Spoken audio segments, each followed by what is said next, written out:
Hello, cats and kittens. We are live, and welcome to Hello August Sunday Funday with James and crew. Yeah, I kind of didn't know what to title it, so I said Hello August because we're in a new month. Can't believe how fast July passed us by, but Hmm. we're in a new month, and we're gonna have fun today. We're gonna have a mystery guest today, but I'm not saying who the mystery guest is. You're just gonna have to find out for yourselves. Only Dave knows who it is, but you'll be surprised, and you've seen this person before. And no, it's not Mason. If you're guessing Mason. Um, so yeah, we're gonna have that person here today. We're gonna have our regular crew members. We're gonna have Kate. We're gonna have Jorgen. We're gonna have who knows who else will show up today. So we're just gonna have to find out. And we have someone here, and it's our mystery guest.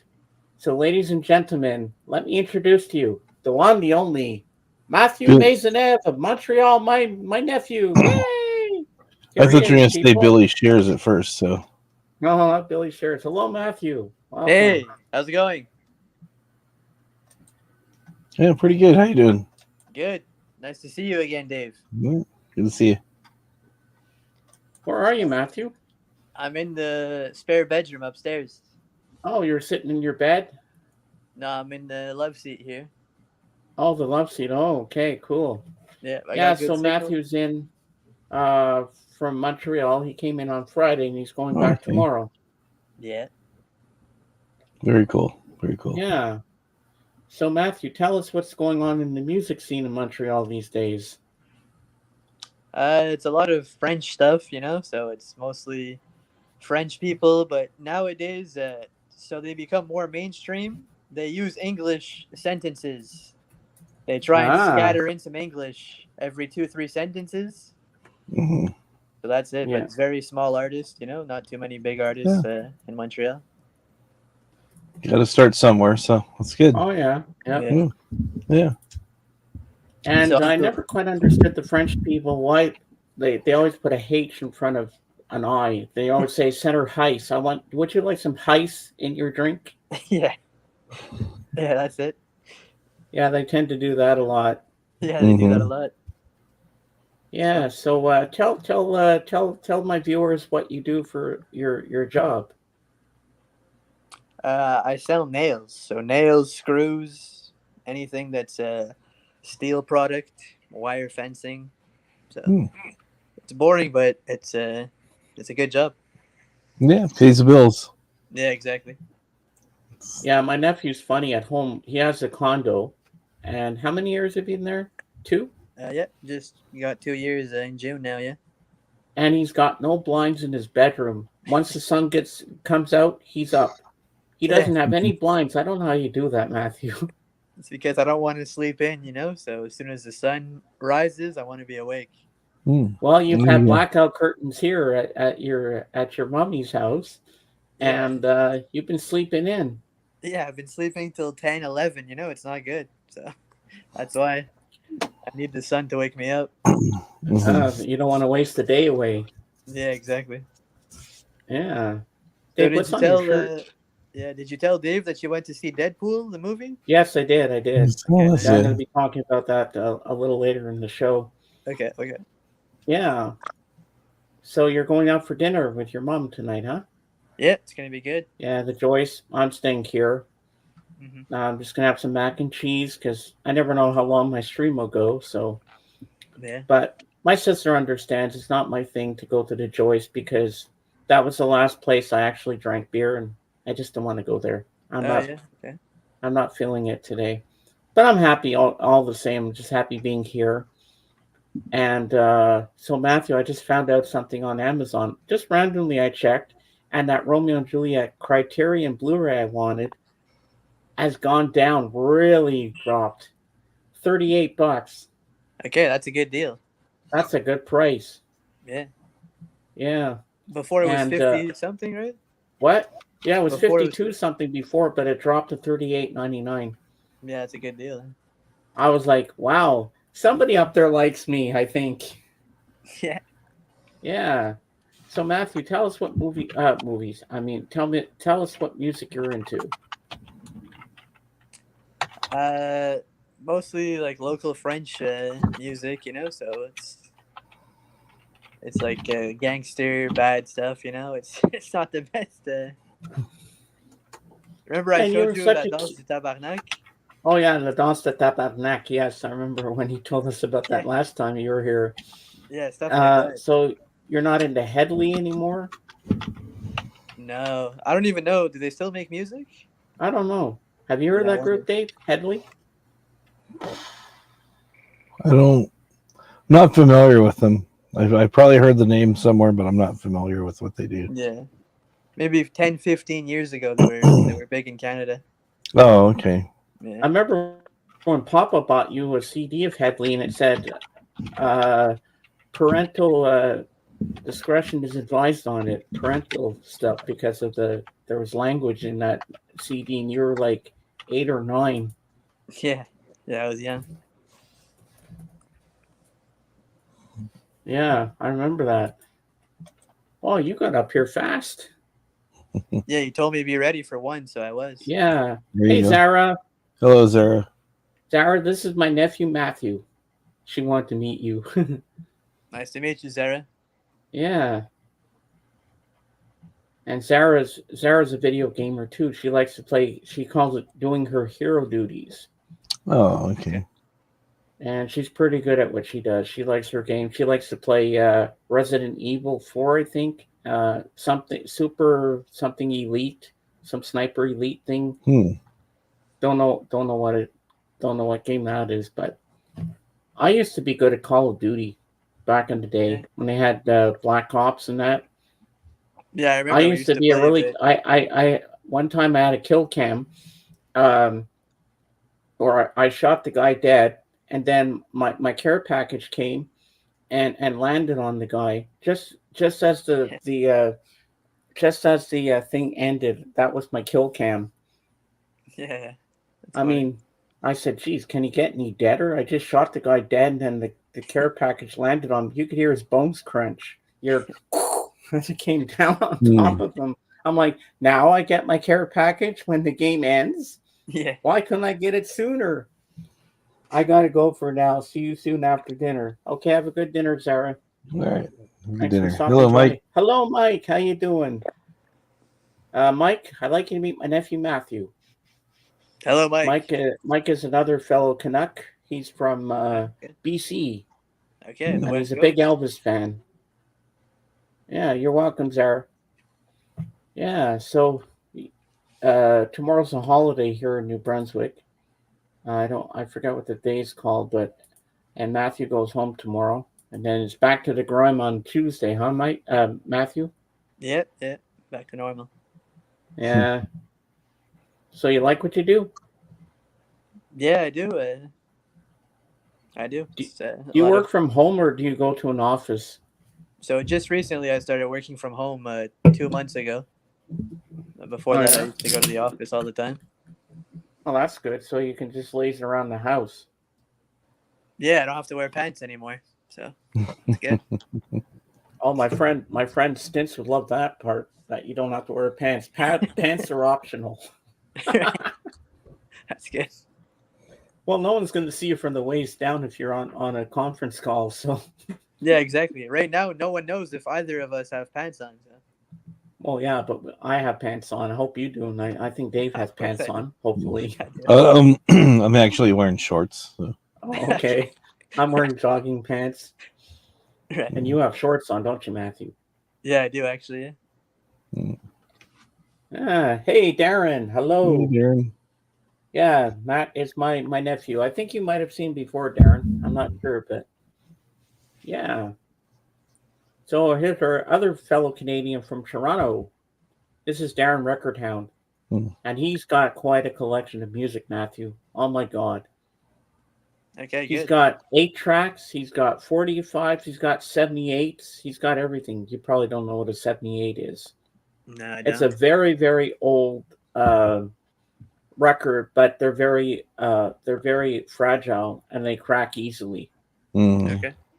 And they're about 10 inches in diameter instead of 12 like the traditional LP records are. And they're thicker, but they're made out of shellac, so they're real brittle and they crack real easy. Dave, show him a picture so he gets an idea. Actually, Or you have one. I have one.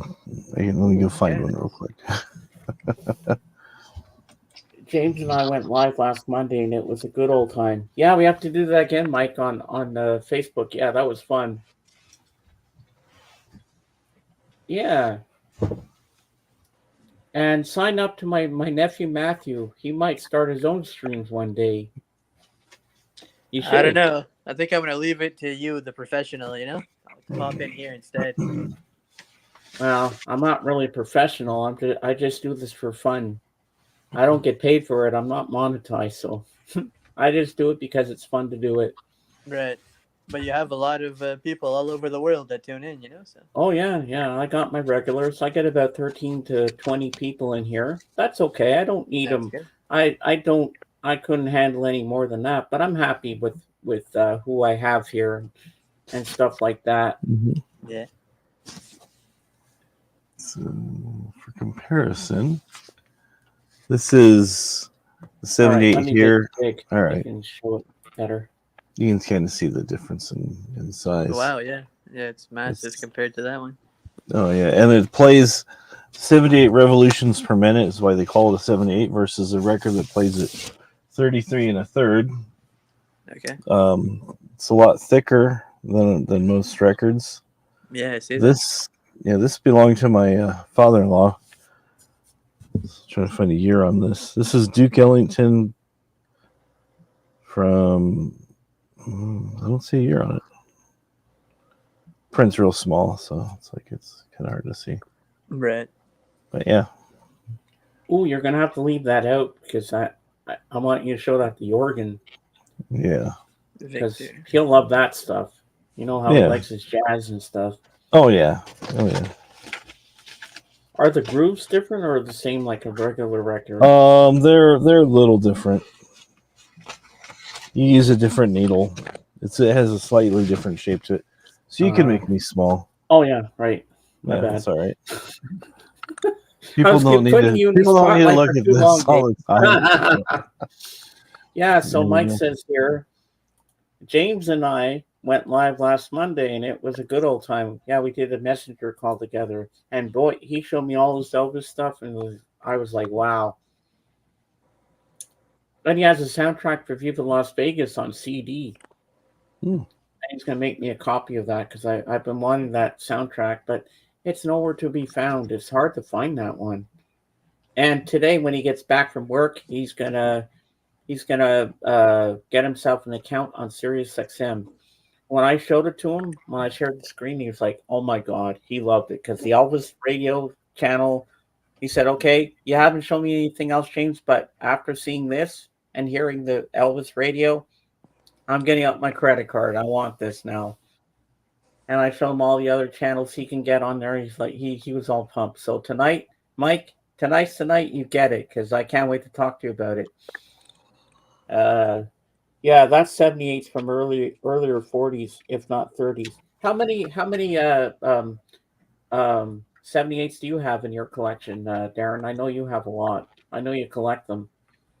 And Matthew, Darren is a big guy. He likes to collect comedians on albums, like records, like stand-up comedians and stuff like that. Okay, nice. Do you like any stand-up comedians? Yeah, I like the guy you're gonna go see there, Russell Peters. Yeah, that's gonna be fun. Comedian. And great. What did you show to my sister last night? We were watching Shane Gillis, but look who just came here, Uncle Jim. Terry Venus is here. Oh wow! Let's say hi. So I'll be right back. Here. All right. Yeah, bring her on the show. Everybody's here.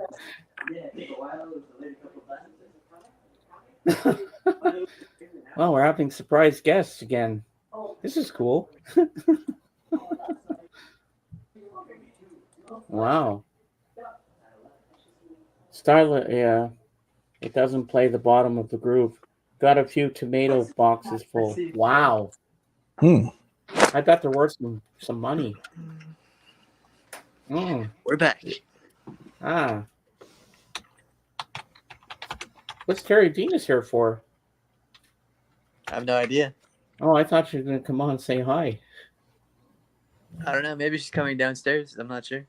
Yeah, it's probably from that time. That would have been around when my father-in-law would have been in his early 70s. 20s, early 20s. 20s. Okay, I read that wrong. Sorry. It's all right. But yeah, Terry Venus is there to make sure you're not getting into trouble, James. She's gonna whip you into Right. shape. Have seen my stream. She knows that. Yeah, so for you folks that don't know, I went to see Deadpool and Wolverine on Thursday with Patrick's son Adrian. We had a blast. It was hilarious. It was everything I hoped it would be and more. And the 3D was amazing. Christopher, hello. Hello. Christopher, I'd like you to meet my nephew Matthew. This is Christopher. He's from Sweden. And when Oh, Jorgen's nice. on, Jorgen's also from Sweden. And when Jorgen shows all those records, Christopher says, "Oh, Jorgen, you got those from the toilet store again." And Dave, show him what you show behind you. You're gonna love Oh, this, Matthew. okay. Okay. The toilet store. Yeah. Yeah, we always do that joke when Christopher's around. It's a good one. Yeah. So as I was saying, yeah, the movie was good. The 3D was amazing, and now our seats recline in the theater. You press a button, and your seat goes up, and it goes back. If you have someone big head in the way and you can't see the screen, go back. You can see it perfect. Yeah. And they ran out of large Coke cups, so the woman gave me two small cups, but charged me for a large. Oh, okay. So I had I had two cup holders going with two Right. Cokes. When I I thought- finished one, I pulled the straw for the other one. I thought you were gonna say she was gonna give you the popcorn bucket and put ice and soda in there for you. Oh man, I'd be pissing like a racehorse if I had that. I don't think that's going to happen anytime soon. Right. And Yeah. Uncle Jim, have you told them your rule that you can't go to the bathroom no matter what? Yeah. I don't. When I go to the movies, I don't pee to the very end of the film. No matter what. I cannot do that because I'm afraid I'm going to miss something. They can't pause the movie. So I stayed to the very end, and it was hurting the other day because I had to sit to the end credits. Because Marvel movies, they always have something special at the end, and Yeah. I survived, and then after I had to pee so bad. All right, let's see here. It's good. Determination. Type in a search for the label name and catalog number. You should see it on Discogs or 45 World. It'll tell you release date. Oh yeah, that would be interesting to see. See, Matthew, you're going to learn something about music right now. Okay. Dave's going to look up the label of the 78 he just showed you. We're going to find out what year it's from, and also we might even find out how much it's worth, if it's worth anything. Nice. I found a DVD version of what I have of Romeo and Juliet on Amazon, and guess how much it's going for? $122. I could be sitting on a gold mine. Matthew, you're muted. You're muted. Okay. I'm good There now, you right? go. Yeah, you're good. So I clicked the bottom left by accident here. Yeah, this is from 1943. Somebody has it on eBay for $20. $20. Wow. Yeah. I thought that would be worth something more. I don't know. Some 78s are super common, so this must be one of the more common ones. The one I have is in better shape than the one this lady's selling. So, Ooh. James, I saw a bootleg of the Deadpool movie last night. I only got half the references, but a great film. Well, you have to watch the series of Loki. You have to see all you have to go through all the Avenger movies, and you have to see all the other Marvel movies to understand what's going on, because you're not going to get it. Because they had a Loki reference from the TV series season 1 in it.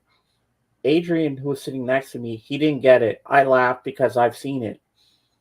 And there's a lot of Easter eggs in there, but you have to follow the Marvel universe to understand it. Otherwise, you're going to sit there like, what's going on here? I don't understand this. I'm confused. Right. But it was a very good film. But Darren, do yourself a favor. Go watch it on the big screen because that's the place you really want to watch it. And I really enjoyed it. Matthew should go watch it too. Yeah, I'm gonna watch it probably next weekend. Matthew, does your dad still have records? Does he still have a collection? He's got maybe 3 or 4, I think. Not too many, but he has Oh some. yeah. What about Uncle Mark? I'm not sure, but he would probably have a lot more. I'm assuming. Ooh, I'm You gonna hear me? have to message him on Facebook at some point and see if he wants to come on. I'm Yeah, sure do you he's got remember some good my shit to uncle show. Frank Kupal? Yeah. He has a lot of records, like at least 50. Ooh, Yeah, wow, I should bring him on here too. He yeah. He's fit also a right in with the musician. He gang. plays the guitar. Yeah, he has his own audio room where he records. Oh At his yeah. house. Yeah, he has a Oh, soundproof. Darren, did you see the part where Deadpool had the Wolverine claws on? He's shoving it in the guy's ass. He's going like this. He's got his other hand up the guy's crotch. He's going like this. Oh, spoiler alert! I'm not really spoiling it, but I was kidding. the No, I'm gonna opening go, Uncle sequence Jim. when he dances, the opening sequence of the movie where he's dancing to the song "Bye Bye Bye." Bye bye bye. You know that? Remember that, Dave? I didn't see it. No, I mean the song "Bye Bye Bye." I don't remember that song actually. I just don't remember who sings it. Okay. Yeah. Yeah, so James, Might be I'm gonna in go. sync. I'm gonna leave now. So All thank right. you for everything. Yeah, I love thanks Good for seeing being you here. again. Have Nice fun at seeing work you. on Tuesday. Enjoy your holiday tomorrow. Thank you very much. So, Yeah, see you later, Hey, Matt. everyone. See all ya. right, we'll see you. Thanks for coming. All right. Bye. That was nice to have my nephew here. Oh, he says it's in sync. Oh, okay. Bye bye bye. Oh yeah, that was so funny when Deadpool's dancing to it at the beginning of the movie. What an opening sequence. I had fun at the movies. Then we went to the arcade and we were playing some air hockey. Then we played a Jurassic Park game, and then we went to Sunrise Records. And you know what? All the Mind Games were sold out. And that's where I saw the Criterion Collection. They had Romeo and Juliet, the Criterion when I wanted on Blu-ray, but it was $59. Well, I found it for $38. That's not too bad. That's not too bad. On Amazon. Yeah, I'll have to tell Adrian about it because he said if it was cheaper, he said I was going to buy it for you. Oh, okay. He spoils me a lot. Like he gave me an account on Crunchyroll where you can watch Japanese anime. Then he gets us an account on for Netflix because I couldn't get it downstairs for $5.99 a month, where you get ads, but you don't get a lot of ads. It's not too bad, and I like it. I started watching a series on there not too long ago. I was watching more. I'm up to episode 5 now. Rookie Blue. You ever heard of that? About rookie cops who are starting okay. on the force. I think I've heard it. Yeah, it's just I don't have a lot of time to watch TV these days. So yeah, with Missy Peregrine. She was in a gymnastics movie called Stick It. Yeah, it was a good movie. Yeah. So what's new in Dave world? Because I forgot to go across the room and say my part, or say that it's part. all right. Matthew came up earlier, so it's fine. I don't really have that much exciting stuff going on. Just work and home life, and more work and more home life, and taking care of Jen, running errands, occasionally picking up a record here and there. So, it's been pretty brutal. It was 112 yesterday. So, oh my god. So it hangs on for a while. So, but we've unfortunately had a lot of fires in this state. A lot of fires. Yeah, it's wow. It's bad. She's hanging in there. She just has some days where her rheumatoid arthritis flares up really bad, and she has a lot of trouble getting out of bed. So she already does have a lot of trouble getting out of bed as it is, but it just makes things a whole lot worse for her. It's hard seeing her go through all the stuff she goes through. Mm-hmm. So, but thank you for asking, Mike. Yeah, Mike, now that you know how to now that you know that you can go on camera on Facebook, if you have a little bit of time, do you want to come up and join us on the panel? Because you're more than welcome to. Don't be shy if you want to come up, but let me know, and Dave will put the link for you, and I'll bring you up. Yeah, it works. Come up and join us. It works the same. So, and you can show some of your Elvis stuff if you want. Yeah, because I'm sure Dave would love to see what you got. He's got a collection. Oh my god. Oh wow. He's got everything under the sun, but he doesn't have all 31 Elvis movies like I do. And so this is Elvis month, people. August 16th, 1977, Elvis passed away, which will be a Friday. So I will be doing that with Kate on her channel. She said we can have an Elvis celebration. And then on the 18th, I'll do my regular Elvis celebration like I do every year.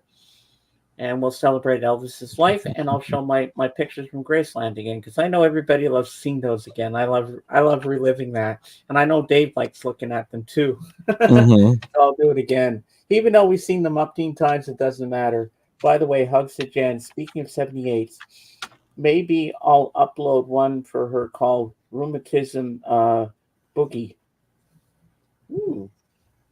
Yeah, her mom had rheumatoid arthritis really bad. So, yeah, 47 years. It doesn't really seem like it. Wow. Well, I thought by now we'd be at the 50th anniversary, but only 47 years. Wow. And then January 8th would be his birthday. 1935. Yeah, that's so long ago, but where's the days going? July just zipped by us so fast. Yep, it's going by. You get busy and life just flies by. Pretty soon it'll be fall. Yeah. Oh yeah. And my sister went by the apartments to check it. And she said, thank God it was a blessing we're not going there, that we're going to be living here. She said that they're infested with rats because of the flooding. Oh, no. So there's rats around there, and they still haven't finished much of it. The outside looks good, but the outside is not that good. I mean, the inside might be infested with rats and stuff. Yeah, well. So I guess the building's going to take a much longer, but we don't have to worry about that because we have a roof over our head. I've got my man cave. I got the best family in the world. I love Patrick. I love Adrian. Shout out to you guys. I love my sister. I love my mom. Hi.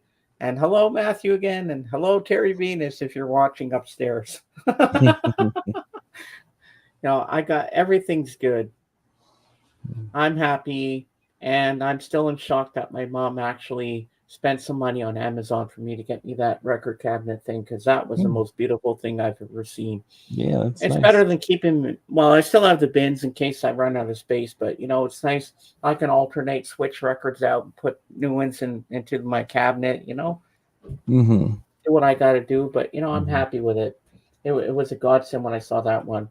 I've seen other cubicles on Amazon, crap. But when I saw this one, it was glowing at me like, hallelujah. I was like, yes, this is the one. And I thought it looked pretty decent. Do you have a setup like that, Dave?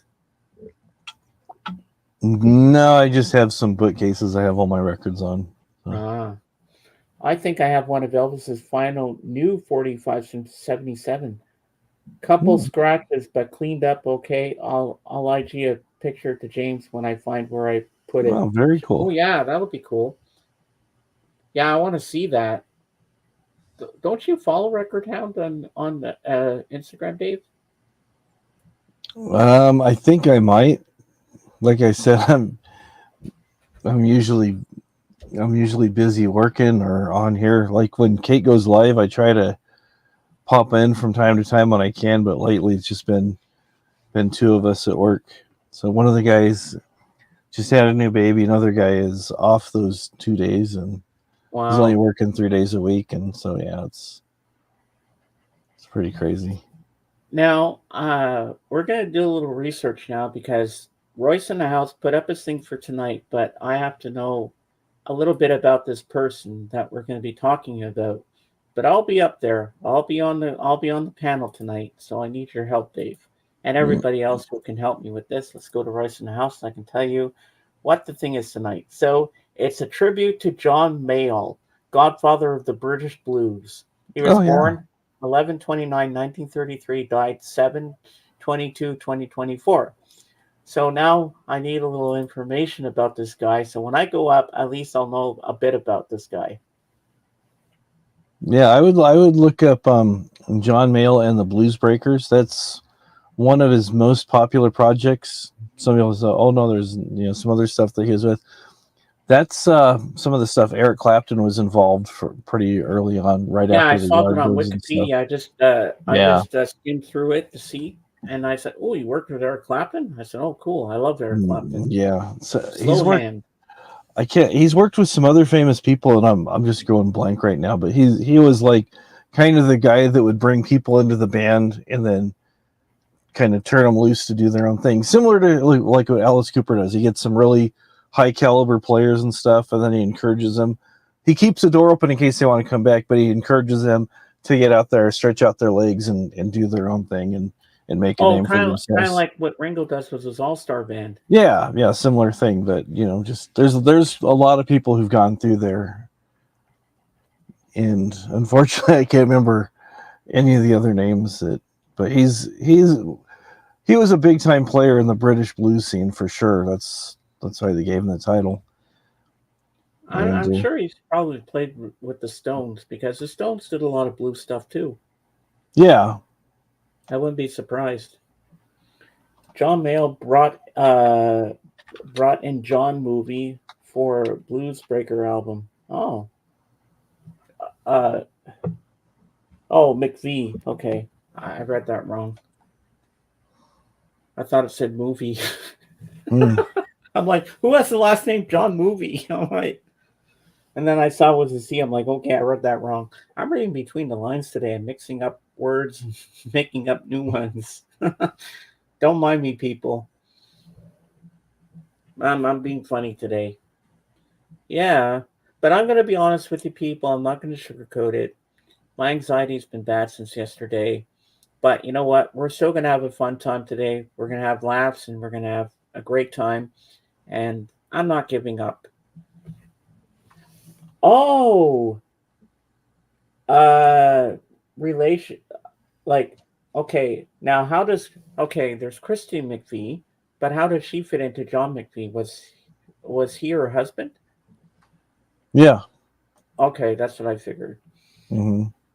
Dave's covering male well. He's helped launch a bunch of musicians. Well worth listening to his 60s records. Yeah, Ooh. yeah, Yeah, well, at least I got a little basic idea so when I go up, I'm not going to look crazy. But I'm glad I'm going up and I'm glad you guys gave me that little pep talk on Kate's on Wednesday when I was yeah, doubting myself.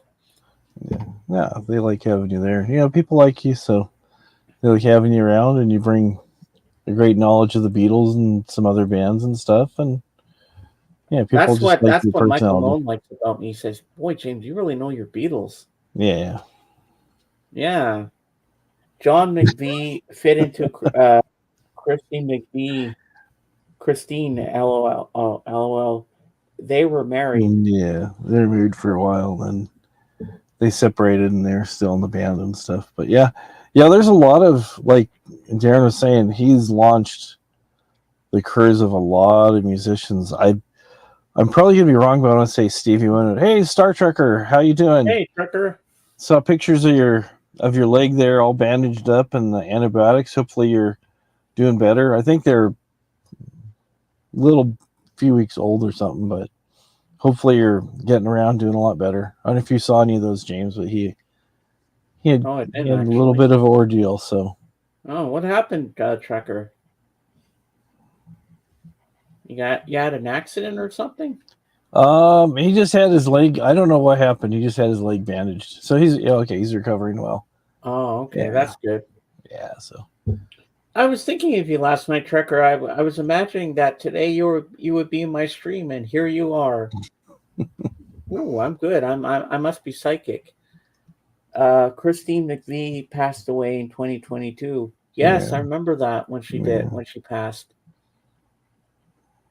Yeah, we're losing a lot of good people. So, yeah. Dave, tell me what you thought of the Webb Sisters doing the cover of George Harrison's "I Need You." What do you think? I thought they did a good job. I I think they did a really really enjoy good it. job. I Yeah. love the arrangement of that song and the harp that one of the sisters was playing. It was Mm-hmm. beautiful. I played it for Martha and Ray yesterday. Martha was crying. She said, Mm. this is making me feel emotional. And I joked around with her and said, I'm not crying. You're crying.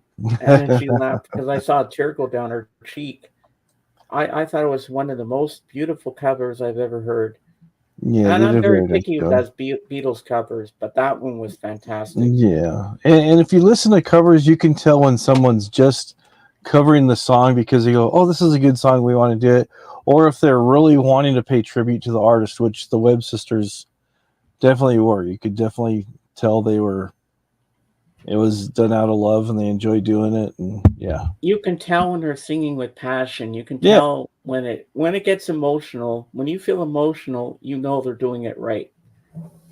Ouch, Trekker. Hope you're not diabetic. It'll mess with your feet even worse. Ooh. yeah. He said he had a foot infection and he was on antibiotics for 53 days. Oh my God. Oh, and he is diabetic. Oh, Uh-oh. So take I guess you have to take an insulin needle because my grandmother was diabetic and she had to take an insulin needle. yeah. Sometimes it depends if you get it quick enough, you can control it a lot with diet. I've heard of people actually taking tablets rather than having to inject insulin, but they have these things that are like pins where you have a little cylinder that get a little vial that goes in there, and you dial up how much insulin you need, and then you give yourself a shot. Yeah. There's a guy at work that has that, so Oh yes, you're definitely right. American Trilogy, Waterworks. Yeah, Mike, that song makes me cry. And If I Can Dream. Well, there's other Elvis songs that might make me cry too. But I this morning I was listening to the 60s Gold on Sirius XM, Mike, and they played "In the Ghetto" by Elvis. I love that song. okay. In the ghetto, and his mama cried. I love that song. Kind of sad but good. I take an insulin pen injection, like Mm-hmm. those EpiPen things. You just go like that. It looks like a pin. I don't have a insulin pen, but it looks like this. It's a little bigger. And there's like a little wheel, and there's numbers on it. One of the guys at work has one, and I always joke with him. I go, he'll like before he gets ready to eat, he'll go, or sometimes it's after he eats, and he doesn't eat. He eats a lot of garbage. He goes out to fast food almost every day. So he'll dial the thing in, and he goes, "Oh, I better give it a little bit extra," and he'll. And I go, "Hey, can I get a shot from you?" Yeah, almost everybody has it these days, but yeah, you got to keep on top of your foot problems and stuff. oh yeah. Yeah, interesting story, real quick. I was wanting to be a paramedic years ago and stuff, and I went and I got my EMT certification, which is emergency medical technician. Those are basically the guys that drive the ambulance, and I had to do some time in the ER. And they brought this guy in, and I had to help him, get into a gown and help him get his socks off and everything. And when I helped him get his socks off, I noticed he was missing some toes. And I go, "Oh," I said you had some toes taken off, and he goes, "Yeah," and then I noticed he had a sore that was seriously about this big on Hey the bottom of his Kenny. foot on the arch. So I go, "You're not diabetic, are you?" He goes, "Yeah, I've had it for a while." I go, "Did you tell them?" The guy's like, "Oh, I didn't think it was that important." I said, "Hang on, I'll be right back." So I went to get the physician who'd been attending to him, and I said, "Sorry, I got to interrupt you real quick." I said, he goes, "Yeah," and I go, "No, no." I said, "This is important." He goes, "Well, what is it?" I go, "Mr. I forget what his name was." I said, "The patient over in whatever the little area was." I said, he forgot to tell you that he's diabetic. I said he's got a big sore on the bottom of his foot, and his eyes got really big, and he's just like, and he called over the nurse, and they're like scribbling some stuff out and changing some stuff. So I think they were planning on giving him one medication, but not knowing that he was diabetic, that would have like really caused some bad problems. So yeah, he had. Tricker says he had a foot ulcer, and those take a while to heal up. So yeah. Sing it, Mike. Sing it. Serenade the ladies like Elvis. Yeah.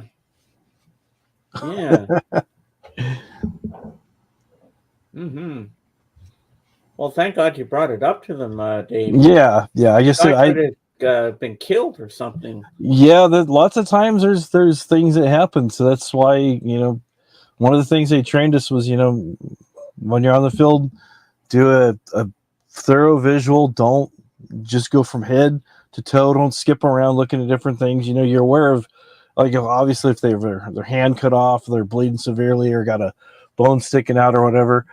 But always start with the head and go all the way down to the feet, and just make sure you don't, enlist everything: lacerations, any depressions, any contusions, any scrapes, any bruising, any bleeding. I mean, first thing you need to make sure that the breathing isn't compromised and they're not bleeding out, and you make sure their circulation's fine. And then after you do that, you do all your assessment and stuff. So yeah, I was just kind of like, I go, oh wow. I wonder why he wanted to hide the fact he had diabetes. What's that? I wonder why he wanted to hide the fact he had diabetes and thought it wasn't a big deal. He wasn't really hiding it. He just I think he was just thinking, oh yeah, I got diabetes. That was his attitude. He goes, oh yeah, I got it. I go, did you mention that to him? I didn't think it was, really that big of a deal. I'll be right back. Well, honesty is the best policy. So he should have been upfront the first time and not. Well, thank God you saved his life, because if they gave him the wrong medicine, the doctor been, up Chips Creek. Well, I don't know if that really did anything. The doctor seemed kind of panicky when I told him, so hopefully it did. So, but yeah. Yeah, I hope that worked out. Oh wow. I'll serenade the ladies. I'll sing them some Elvis Presley songs: Queenie Wahine, Frankfurt Special, Burning Love, Fools Fall in Love. Just to name a few, I'd sing to ladies there, James. Nice. Cool. All right, Darren, we'll see you when you get back. Yeah, we definitely hope your foot gets better. Wow, 3 bacteria. Wow. Yeah. Oh my God, Trekker. I guess you've been off work for a while. And when you get any kind of infection, I mean, you got to get on it right away, because you don't know. There's so many things that are out there. I mean, I remember what's his name, Grant Hill. The story I heard was he cut his toe on the shower. Ooh. He didn't think it was big, and he ended up getting MRSA, and it almost killed him. It could have killed him. Hey, Cap. Hello, Cap.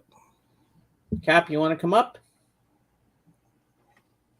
Put the link up for Cap, and let's see if he wants. Yeah, Tricker says he's been 2 months out of work. Wow, that's a long time. Yeah. How do you cut? How the hell do you cut your toe in the shower? There's no sharp edges.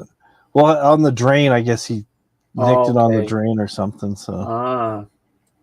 But yeah, it doesn't take much. This one of Jen's friends, this lady that lives in England, her dog scratched her, and she got a really bad infection on the back of her leg and was on a IV pump for about 1.5 years. Wow! It had a big crater where they cut the abscess off on the back of her thigh. And it's like it literally could have killed her. She was starting to go into like sepsis and stuff. So, want to come up, Cap? All right, let me put the link out. All right, come up, Cap. You're welcome. And Mike, if you want to come up too, come up. The link is going out. We'll bring you up. We'll beam you up, Scotty. There you go. They always say that about Star Trek, but they never do. They never say that. They've never said that line in any Star Trek episode. Beam me up, Scotty. It was always beam me up, Mr. Scott, wasn't it?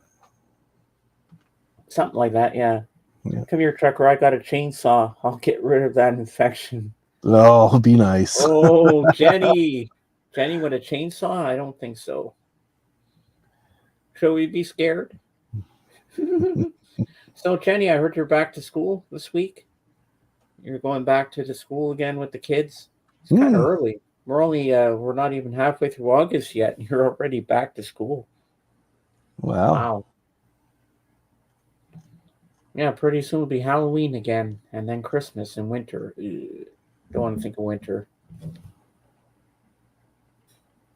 I think I'm going to move to California for the winter. I'm going to move in with you, Dave. It's not. It's winter in California. Sometimes it's kind of smoggy. Not much rain, even in December. And what else? Yeah, it's still kind of hot. It's not super hot, but it's still like 70s and 80s.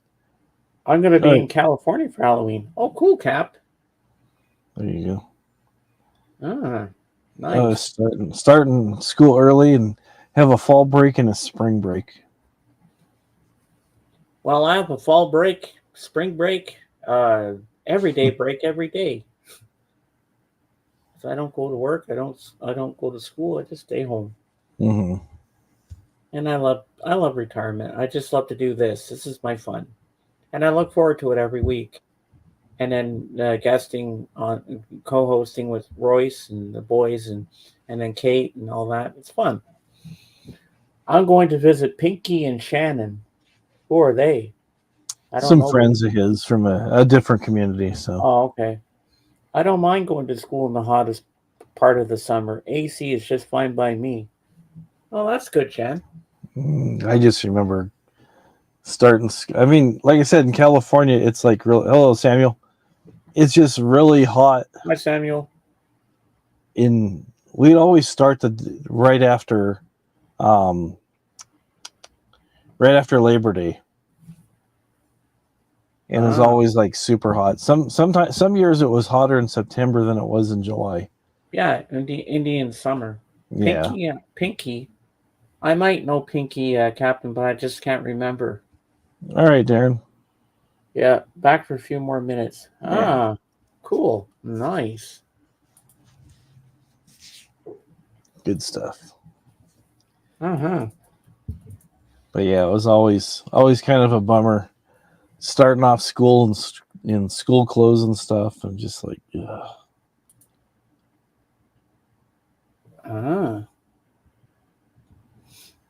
Yeah, school. I hated when September rolled around and school started. I was like, no, I don't want to go back to school, mommy. Yeah. Pinky promise, Anne. Oh, I might know her. I'd have to see what she looks like to remember. Yeah, you've probably seen her on here before, so maybe I have. I meet so many people, I can't remember half the people. Ladies and gentlemen, here he is, majorly fuckable. Hello, Cap. What a title. I was trying to edit my name. I forgot I had it as majorly fuckable. I don't want to be like that on your channel. Oh, you better not do that, because if my mom comes in, she might give you shit. Hey, respect. Say hi to Brain for me and a narf to Pinky. I like that, Darren.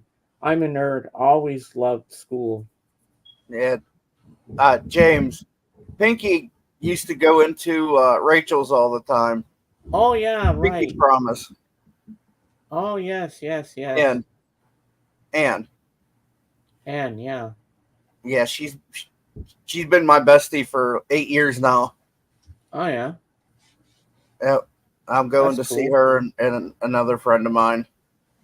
Ah. Very cool. So you're going to dress up for Halloween? I am. I'm dressing up as Alf. Oh.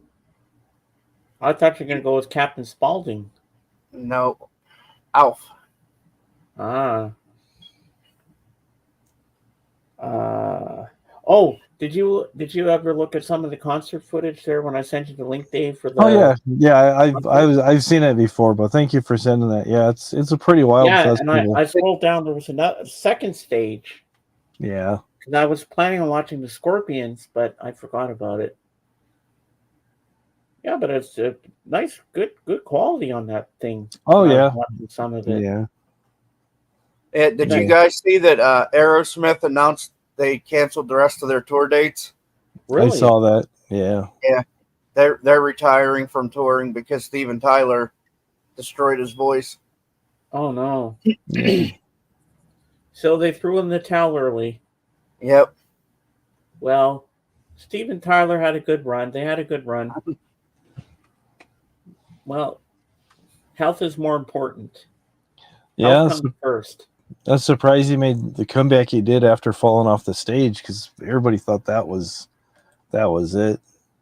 They thought he was done. Yep. That was a pretty bad fall he took, but he came back and a little bit later and went back Jenny, to it. I'm going to send you something on Facebook. Just give me a sec. I got to get the link here. How did he destroy his voice? Like, was it in a live concert or was it like a fucking Harry Nilsson moment where he was screwing around in a studio somewhere screaming? I never heard. I just know that there's times where people have done stuff and got nodules on their vocal cords or just singing so intense for so long, your voice can only handle it for a while. Right. But those guys are getting up there too. They're not getting any younger, so right. So it could just be they might just say, we just can't do it anymore. We don't have the energy. That might be what happened is they just decide, this is taking a lot out of us. We can't do this anymore. So they just use that as an excuse. Right. And, they're all in their 70s and 80s, I think.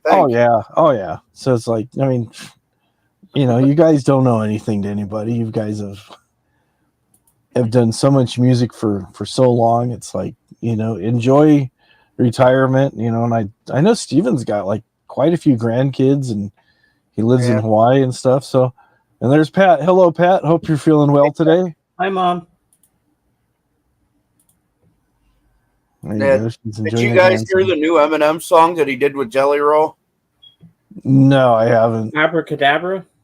No. Somebody Save Me.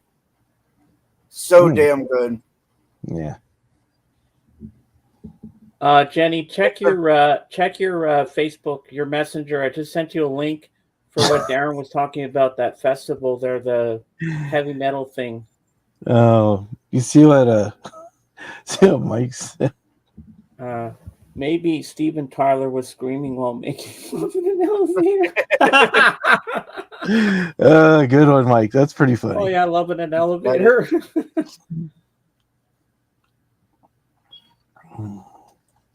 Yeah, I watched a little bit of Whacking. Yeah, it's good stuff. It's like I just sent it to Jenny, the link. Yeah.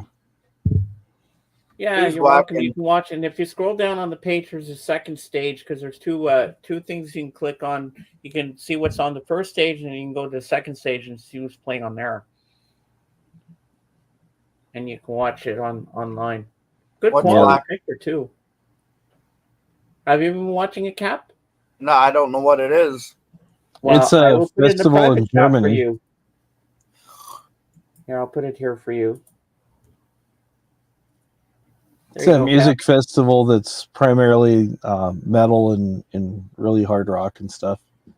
Oh, that's okay, Mike. You can do that. Yeah. I'll allow it.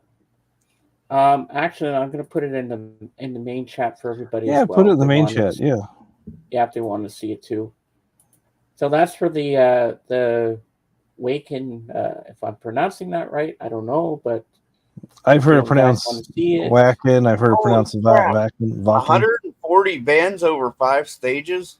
Yeah, it's insane. Wow, that's a lot. Holy crap. Yeah, there you go. Yeah, they draw a lot of big name bands too, and it's just like. How long does that go on for, Darren? That festival? How many days does it go? Well, Cap just said it's 5 days, so. No, 5 stages. I don't know how many days. Oh. Friday, Saturday, Thursday. All right, Wednesday, Thursday, Friday, and Saturday. Wow. Yeah. You know what, Jenny, you and my mom should swap Facebook pages together because then you can swap recipes together because my So mom's it's always 4 cooking days. up something nice. So you could swap recipes with her if you like. I can send her the link to your Facebook and you can follow her. She can follow you back or something if you like. Then you can do recipes together. Yeah. Mm-hmm. Steve and Tyler need to get a grip. Is that another song? That's another Aerosmith song, yeah. It's the name of an Aerosmith album, Get a Grip. Yeah. Yeah, I'm gonna send my mom the link to Actually, your Facebook their best-selling album. And then she'll follow you back. By far. Hold on, let me go to Facebook. Go to you. Go to Jenny. All right. Let's go to your main page. Profile. Oh my God, I love that picture of whatever that mouse thing is. That's funny. All right, now I'll send your Facebook page to my mom, and then she can send you a friend request, and then you can follow each other and swap recipes. There you go, Mom. I sent you B-sides Jenny's Facebook. It's Jenny Ford Pinewell, if I'm pronouncing that right. I hope I didn't butcher it. I apologize if I did, and then you can. So, Mom, all you have to do is click on her Facebook profile, and then for a friend request, and then she'll follow you back, and then you can swap recipes because Jenny is really nice. And you know what, Mom? Her husband's name is David as well. So we got 2 Jennys and 2 Daves. Mm-hmm.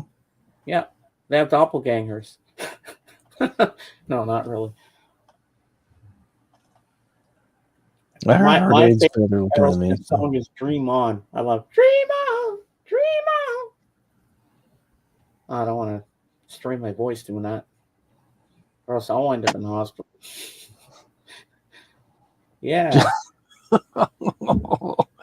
Oh, you guys are on fire today. Oh, Mike's on a roll here with this. Nice. Yeah. Oh. Yeah, we're doing pretty good for 57 minutes. Yeah. Yeah, we had Matthew on. He should have been here earlier, Cap. You could have met my nephew. He was on camera with us because he's in town. Oh, okay. Yeah, he's upstairs and he came on because I told him to stay upstairs or else it would echo if he was down here on his phone. Yeah. It's nobody's fault. Oh my God, you guys are going with the puns here. They're going to be going back and forth. Holy crap, I love it. Good stuff. This is great. Oh man, I'm having a great time with this. Yeah. Yeah. Did you keep that Duke Ellington out for later to show Jorgen when he's here? Yeah, I've got it out. Jorgen is going to flip when he sees that. Have you guys gotten any new records? No, I haven't gotten anything new, but something I did want on Amazon went down in price of $38. It's a Criterion Blu-ray of 1968 movie Romeo and Juliet. I'll be right back. All right. Check on Jen. Do you have anything to show, Cap? No, I've been buying watches instead of records. What's your obsession with the watches all of a sudden? My dad, he used to own one, and even when I was a kid, he bought me one, but I didn't appreciate it at the time. Well, I like watches now for some reason. Are you going to go get one of those long dust jackets like the people wear and go around and open Yes. it? Want to buy a watch? Yes. Want to buy a watch? Then they'll say, are they hot ones, or are they stolen, or are they legit? Now be careful, you could get arrested for that. Oh, Mike, yeah, Steven Tyler, bro, dude looks like a lady. I remember that song. Yeah, that was in Mrs. Doubtfire when he's vacuuming. Da da da da, dude looks like a lady. Well, that was a good song. That was a perfect song to play in the movie because he was dressing like a lady. So perfect. Yeah, I think we watched that '68 Romeo and Juliet movie in 11th grade. It had a little bit of nudity and people laughed. Yeah, that was kind of a taboo back then in 1968 that you couldn't show that. But also in The Graduate, at the time they showed pasties on a woman's boobies when they went to the nudie bar, and Dustin Hoffman's there and the little propeller things are spinning on them. I was like, I was not expecting that in a movie from the 60s. I was like, what? What are they showing this for? I got to head out, James. I love you guys. All right, love you too, Cap. People come and go so quickly here. Yep. Yeah. Yeah, I heard that, Trekker. I think I heard both forget the actor's name, Lawrence somebody that played Romeo, and Olivia Hussey who played Juliet. Yeah, I heard both of them sued because of the nude scenes. They're lied to or something. They're told it wasn't going to end up on camera, then end up. But when they were younger, they said it was done like artsy style, like nothing to be bad. But then all of a sudden, years later, they changed their mind. That could have been charged with child porn because she was underage at the time. I think she was like 14, 15 when she did that role. Yeah. In the way our society is today, I would be concerned if I even own that. You have child porn. It's like, whoa. You're showing a girl's boobies. Yeah. What's going on with you? Nothing wrong with nudity in film. I've seen The Graduate. Did Dave see my last Aerosmith pun? I just saw the dude looks like a lady. Yeah, I always think of Mrs. Doubtfire when I see that. Oh, hello. There you go. Yeah, it's just. I think it's not so much the nudity; it's just they're underage. I think is what it was. Yeah, Gotta Run friends are streaming. They start earlier now, so I might be back before you sign off. Oh, I'll be here for a while, Darren. We'll be here. We'll be here. We'll definitely be here. So even if I have to run this thing to the ground. I'm really getting my money's worth because the last 2 Sundays I've had to run extra time for people that got here late. Mm-hmm. Like Lavelle. He said he's going to try to pop in if he can, but he'll probably be here next weekend. Oh, yeah, that's fine. Yeah. Bob's in Ohio for the week visiting his grandkids. Oh, but he good. said next Sunday he'll be back with us. And yeah, good for Bob. Good for Bob. Hopefully he's having a great time. On Twitch, you know who was streaming video games on Twitch? AGK. Oh, really? Really? I didn't say hi because I don't know if he wanted to talk to us or anything like that, so I didn't say anything. Yeah, it might be nice to just say hi, let him know you're still thinking of him, but Yeah, next time I will maybe. Record Hound must be a long train running because Jesus is just all right. Yeah, he's getting into Doobie Brothers territory. But I know they did a long train running too. Yeah, that was I remember those high school classes. It's 9th or 10th grade. But yeah, we had to watch The Great Gatsby and Romeo and Juliet. And then there's quizzes and tests and stuff, and had to read the book and had to decipher all the these and thous and wherefore art thous and all that fun stuff. And I remember in high school when I was in the English class, our teacher, Mr. Eustace, made us all go into the auditorium, and we had to watch Macbeth, the movie. Mm-hmm. But it was a good version by Roman Polanski. And that's when I really fell in love with Macbeth. Mm-hmm. I love that movie. I love Doobie Brothers.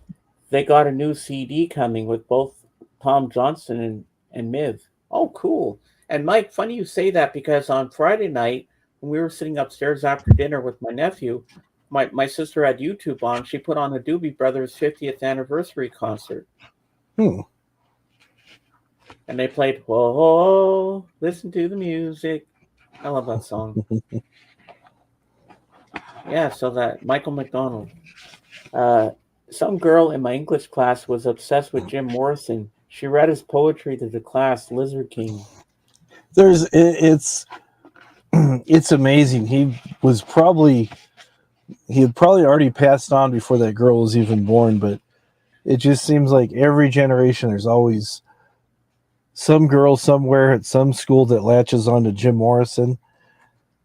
Jen had a poster of him when she was in high school, and she didn't know that he had passed away already. I had to tell her. I go, oh, Jim Morrison. Yeah, he was a good guy. She goes, what do you mean? I go, oh, he died a long time ago. So, no, he didn't. I go, yeah, he did.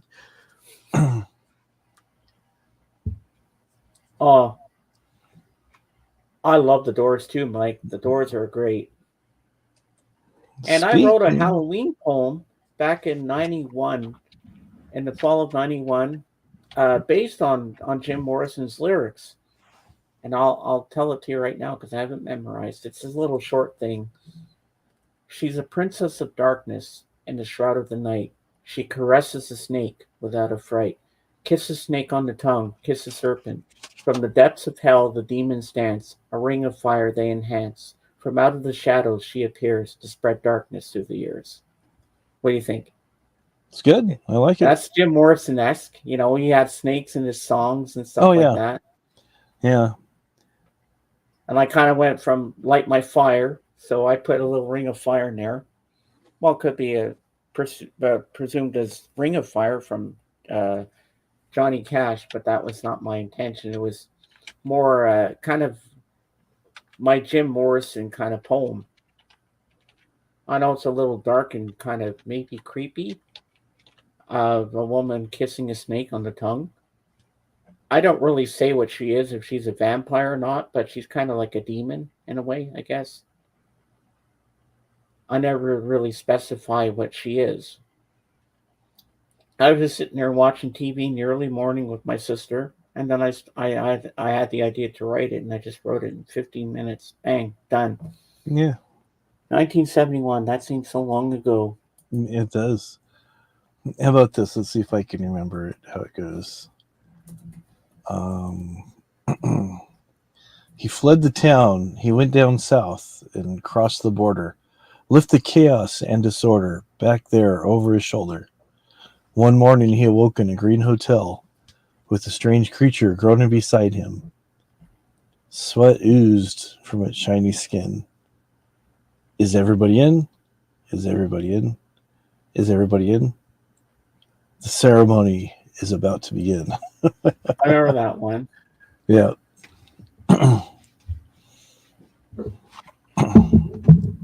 Yeah, that's the movie. I remember the movie, the poem for that one. Yeah. That was actually a song they had. It was like a poetry thing between songs. It's called The Celebration of the Lizard. Oh, yeah. I like The Names of the Kingdom. That's a good song. I'm going to look up some lyrics from him as well and read them to you. Here we go.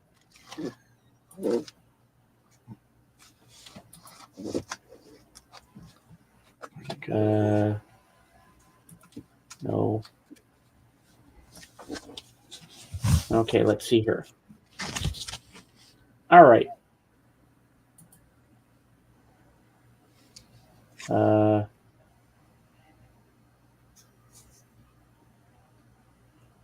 Is this it? Come on. Open. Who's that guy, James? Hold on a second. Let me get back here. What? That's Jim Morrison. And the Doors. Ooh. What album is that? 13. It's kind of like the greatest hits they came out with. Oh, if you show that today, you know it's going to go, gimme, gimme, gimme. Kate's gonna go nuts if she sees that. I picked it up yesterday, so along with I want the poem. so anyways. Where's the poem?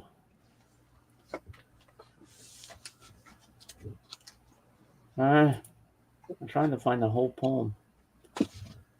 Where's the poem? Because I know it starts with, she dances in a ring of fire and throws off the challenge with a shrug. But I want the rest of the poem. You I know the can't day find it. destroys the night. Night divides the day. Try to run, try to hide. Oh, I'm not going to say what I said when I was drunk one night. Here we go. Found it. Okay, this is by Jim Morrison. She dances in a ring of fire and throws off the challenge with a shrug. I dance, swaying in the breeze. I feel her arms around me. A pain grips my chest as I think of her lips on mine.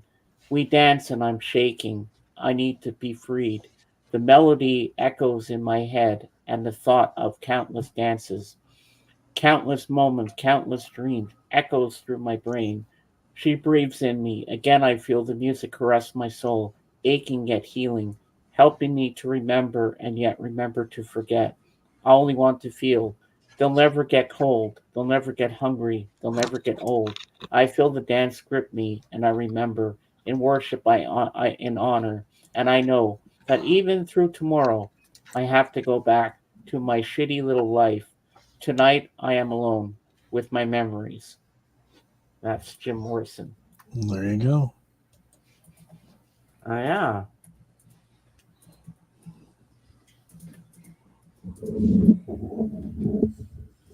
Yeah, that's a good poem.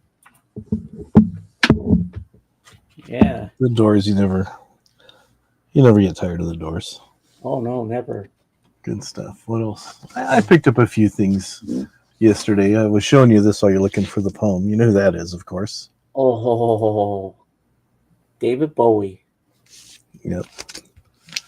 It was used, but it is an original. That's Aladdin theme. Yep. And it has got to hold it so the record doesn't fall out because it opens up. Ooh, that's cool. So like that. Oh, I like that. So there, I got that. How much that set you back? I'd rather not say. I'm gonna take the fifth because I went kind of crazy. The Damned. The Damned. They're a band out of England, really good. Like those guys. Whoops. Stay. This I got a good deal on. This came out in 1985. Got this for $15. Ooh. It is the Lords of the New Church. Ooh. They're really good. I like them. Nice. Hey, how's it going? Oh, he's working on job applications. Good for you.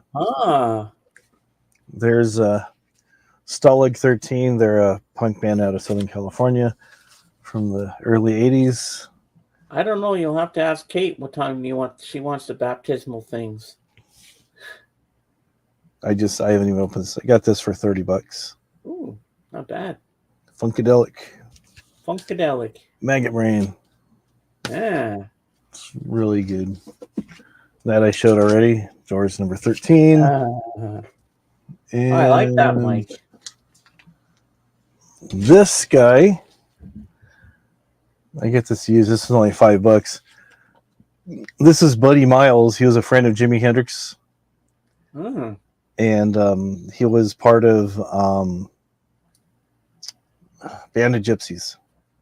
Oh, I've heard of that band. Yeah, he'd fill in. It would go back and forth between him and Mitch Mitchell. Oh, you got some good shit here. And then this is DI, another punk band. Ooh. Good stuff. And this is the Dead Boys, another punk band. These guys were pretty big with CBGB. They were kind of like the house band for them, and CBGB actually sponsored their tour. And this guy here, Stiv Bators, he left them, did some other things, and then he went on to do Lords of the New Church. Ah, So he became the singer for them. yeah, you're gonna have to show those to Kate because I want to see which one she's gonna go. Gimme, gimme, gimme. Which, yeah, Lords of the New Church. They have a similar sound to the Crossbone Scully, but I like Crossbone Scully. But they're a lot better. They're a lot better than Crossbone Scully.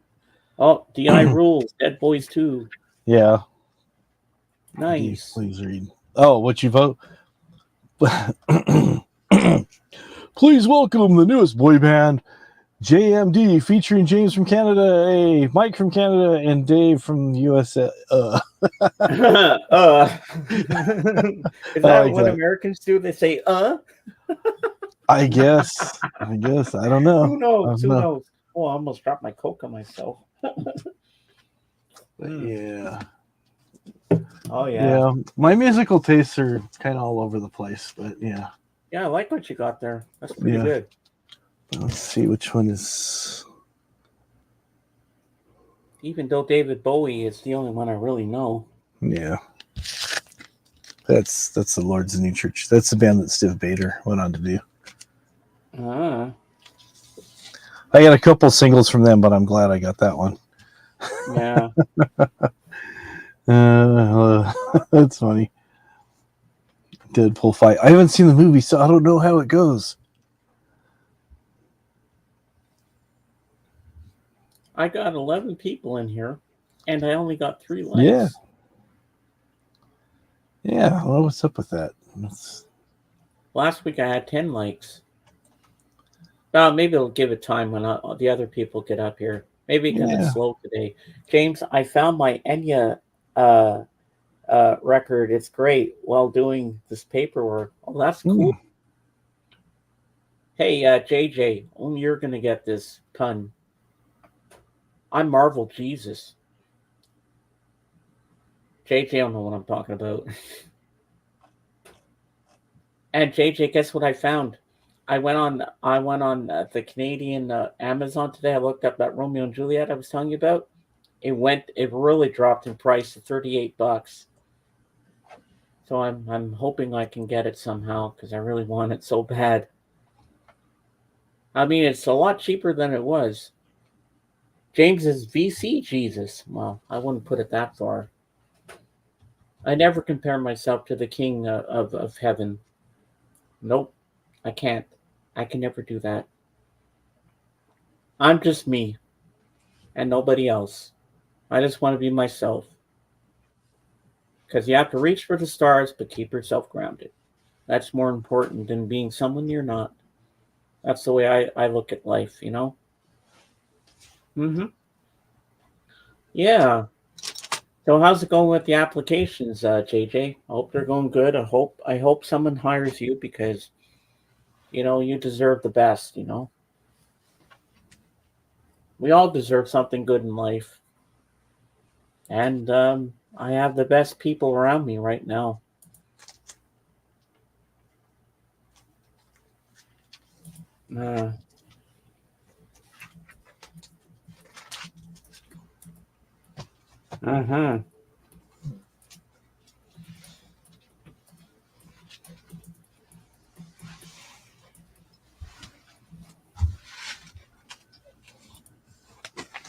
James, I enjoyed our live chat last Monday. I did too. We have to do it again.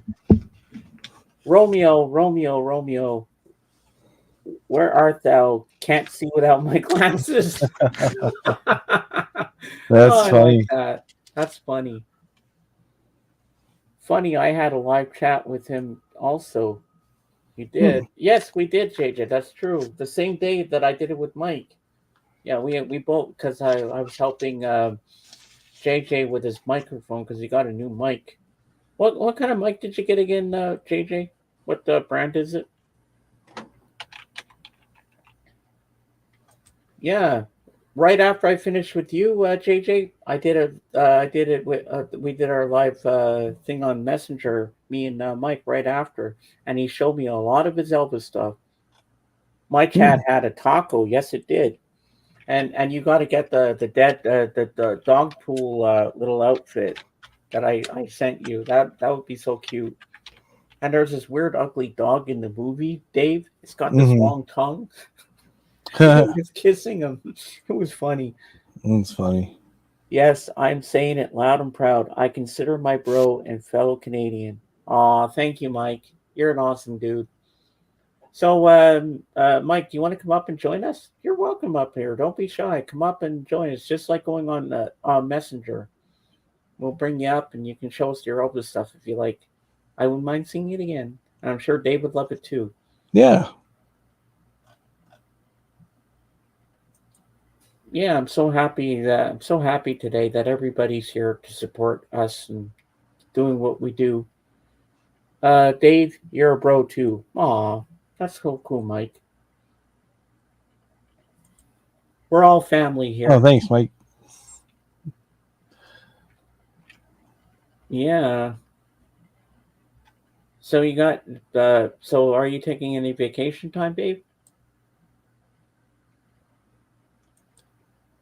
Me? Yeah. Really the only vacation time I get is when we shut down the week of Christmas. So that's about the only vacation time I get.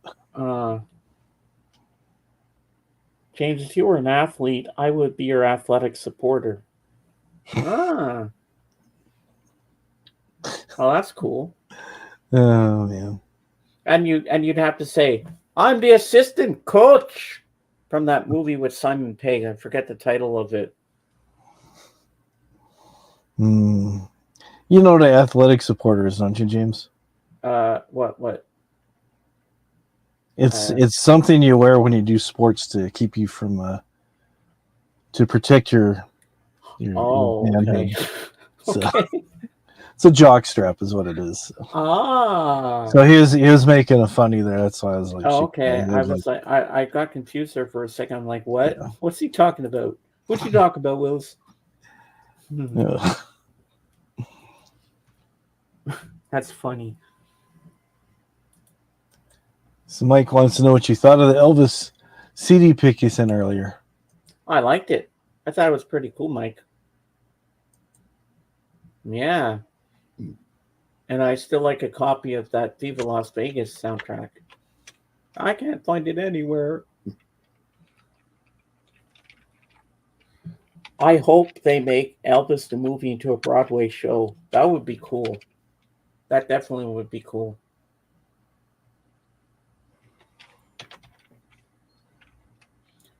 Yeah. Well, I'm going to take my first bathroom break of the show, and I'm going to check on my mom, and I'll be right back. So all right, my mic, and I'll be right back, folks.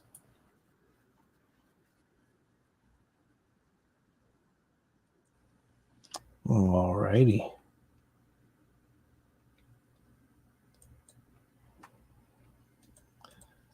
Like that, okay.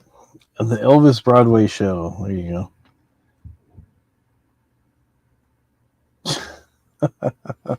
Yeah, that's pretty funny. Just mention your name and you get a good seat in there, huh? That's good.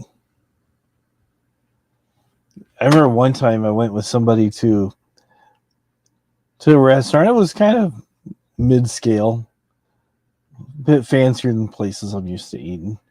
And they had a valet in the bathroom. Kind of made me a little nervous. I'm like, but I mean, I don't know. Maybe it's just me. I'm like, okay. You just wonder why this old guy is kind of creeping around. Unless he's just there to make sure you wash your hands, because, cleanliness is very important. So maybe that's why he was in there. He was the monitor, make sure everybody's washing their hands.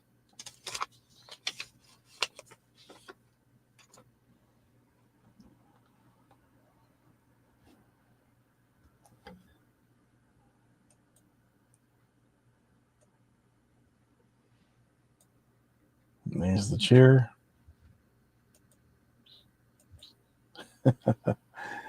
Anyways. So how's everybody's Sunday going so far? So far, so good. And it seems like JJ's busy filling out applications. And we hope you get the job that you want and going to be fulfilling, and you're gonna enjoy it, and you're gonna feel like you're advancing rather than just kind of doing the same thing or taking a step down. So hopefully it'll be a rewarding job, is what I'm trying to say. You're welcome. We want the best for you, so. And Taco, he told James, and James mentioned to me that Taco was saying that he needs, some better dog toys, and he wants a gold-plated dog dish and some other things. He's got some above average taste, we'll say. Just kidding. Little Taco, he looks like he's already spoiled. Oh, you have to work later. Okay, you're here till 10ish your time, and okay, so you're gonna be taking off in a few minutes then. Okay, all right. I'm like, wait, he's in Canada. I'm like, oh yeah, he's on the same coast I am. I forgot for half a second. I'm like, wait a minute.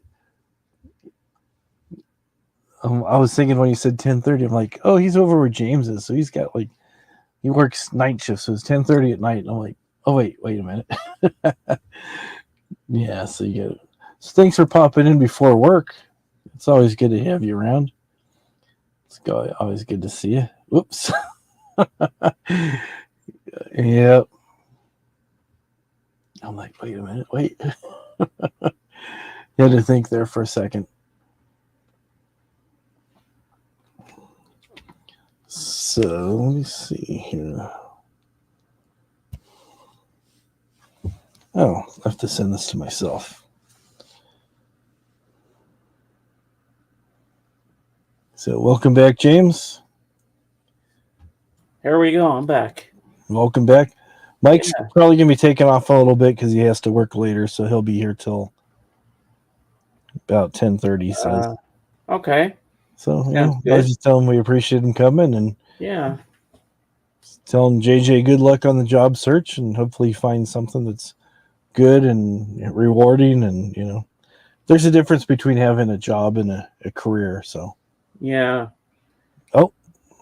dreams, James, welcome back. Your dreams were your ticket out. What do you mean by that? I'm confused. He's mentioned. Yes, we will, Mike. He's referring to the Welcome Back Kotter song. Oh yeah. Okay. Yeah. I remember that show. Yeah. Welcome back. And what's the next line? I forget. Your dreams are your ticket out. Oh yeah. Okay. I should know that. No, it's all right. I mean, can only remember so much. So for a minute there, I thought you were going to say your dreams are coming true. You're going to get Romeo and Juliet. Oh, that's been on my wish list for so long. Oh, I want it so bad. That's one of the best Romeo and Juliet versions ever. And Franco Zeffirelli, he's an Italian director. Yeah. And there were two unknowns. Who sang Welcome Back Kotter theme song? That's a good question, Mike, because I don't know. Dave? I've forgotten. I used to know. Can you Google it? Let's see who sang it. Welcome back. Oh, John Sebastian. Oh, okay. I wonder if it was a one-hit wonder. Well, we'll never know. Oh, okay. Cool. John Sebastian? Was it the same John Sebastian with the Loving Spoonful? They weren't a one-hit wonder, really. Yeah, maybe. And I always loved Epstein. Remember Epstein? Oh, pick me, Mr. Carter. Pick me. And John Travolta, Vinnie Barbarino. Yep. Yeah, that was a great show. I used to watch that with my dad when I was a kid. I remember when I had a bladder operation when I was like 7 years old, and I was home for a month or so, lying on the couch downstairs, And I used to watch. Hello, everybody. Hope you've all been in good spirits because today we're going to dive into the chilly lore of. What was that?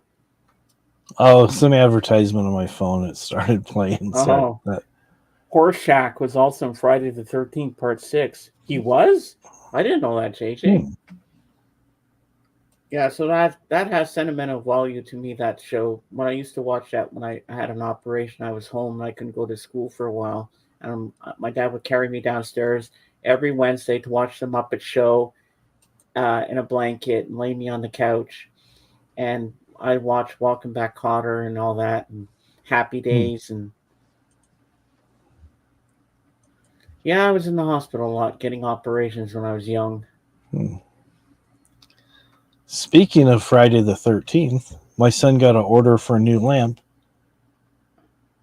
Oh. Well, that is cool. Oh, Jason. Oh, wow, that is neat. Isn't that cool, JJ? Look at that. I love it. Camp Crystal Lake. Wow. It's in a loop. I love that. Yeah, he did a good job with it. Yeah. I got to send your son a message. I mean, I follow on Facebook, but I haven't sent much to him. I mean, if I want to make friends with him, I got to get to know the guy. There you go.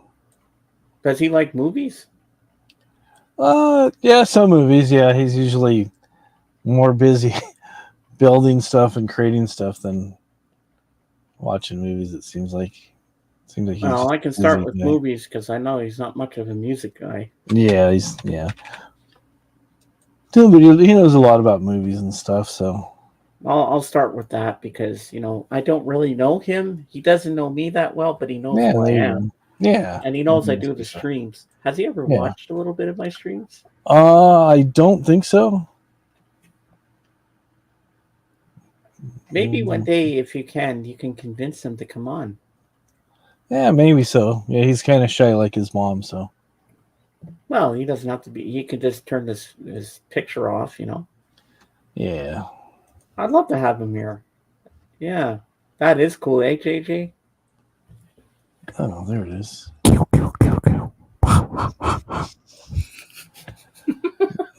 Yeah, I gotta put the video up on YouTube for him later, and then I was gonna. All right, see you later, Mike. Have a good one. Bye, Mike. Have a good day at work. And text me later today when you get your Sirius XM. I'm dying to know the first thing you're gonna listen to on there. But yeah, I gotta add some music to this. This one here. Turn off the sound. There's just. Oh, we got copyright music. Noise. I'm gonna add music. I haven't added music to it yet, but here's a little bit different video. The thing showing the hole. Oh my god! How does he get the thing to drip like that? By gravity. There's fishing line that goes through the thing. And what is that that's dripping on it? I know it's not real blood, but how does he get that? It's real blood. He took care of some neighborhood cats and. No, just kidding. It's that he's died. But that figure has quite a bit of detail to it, so. Did he buy one of those things that you can get in the stores like Friday the 13th with Jason and he just put it in there? Yeah, he bought the figure. He made the sign on his 3D printer. And he made the tree on his 3D printer. But he bought the Jason figure. Is that real liquid going down those things? Yeah. Oh, it's just like, but how does he get it to go thick like that? He just has the pump timed where it makes the droplets like that. So it looks like it's raining blood. That is so cool. I bet those things are bloody expensive.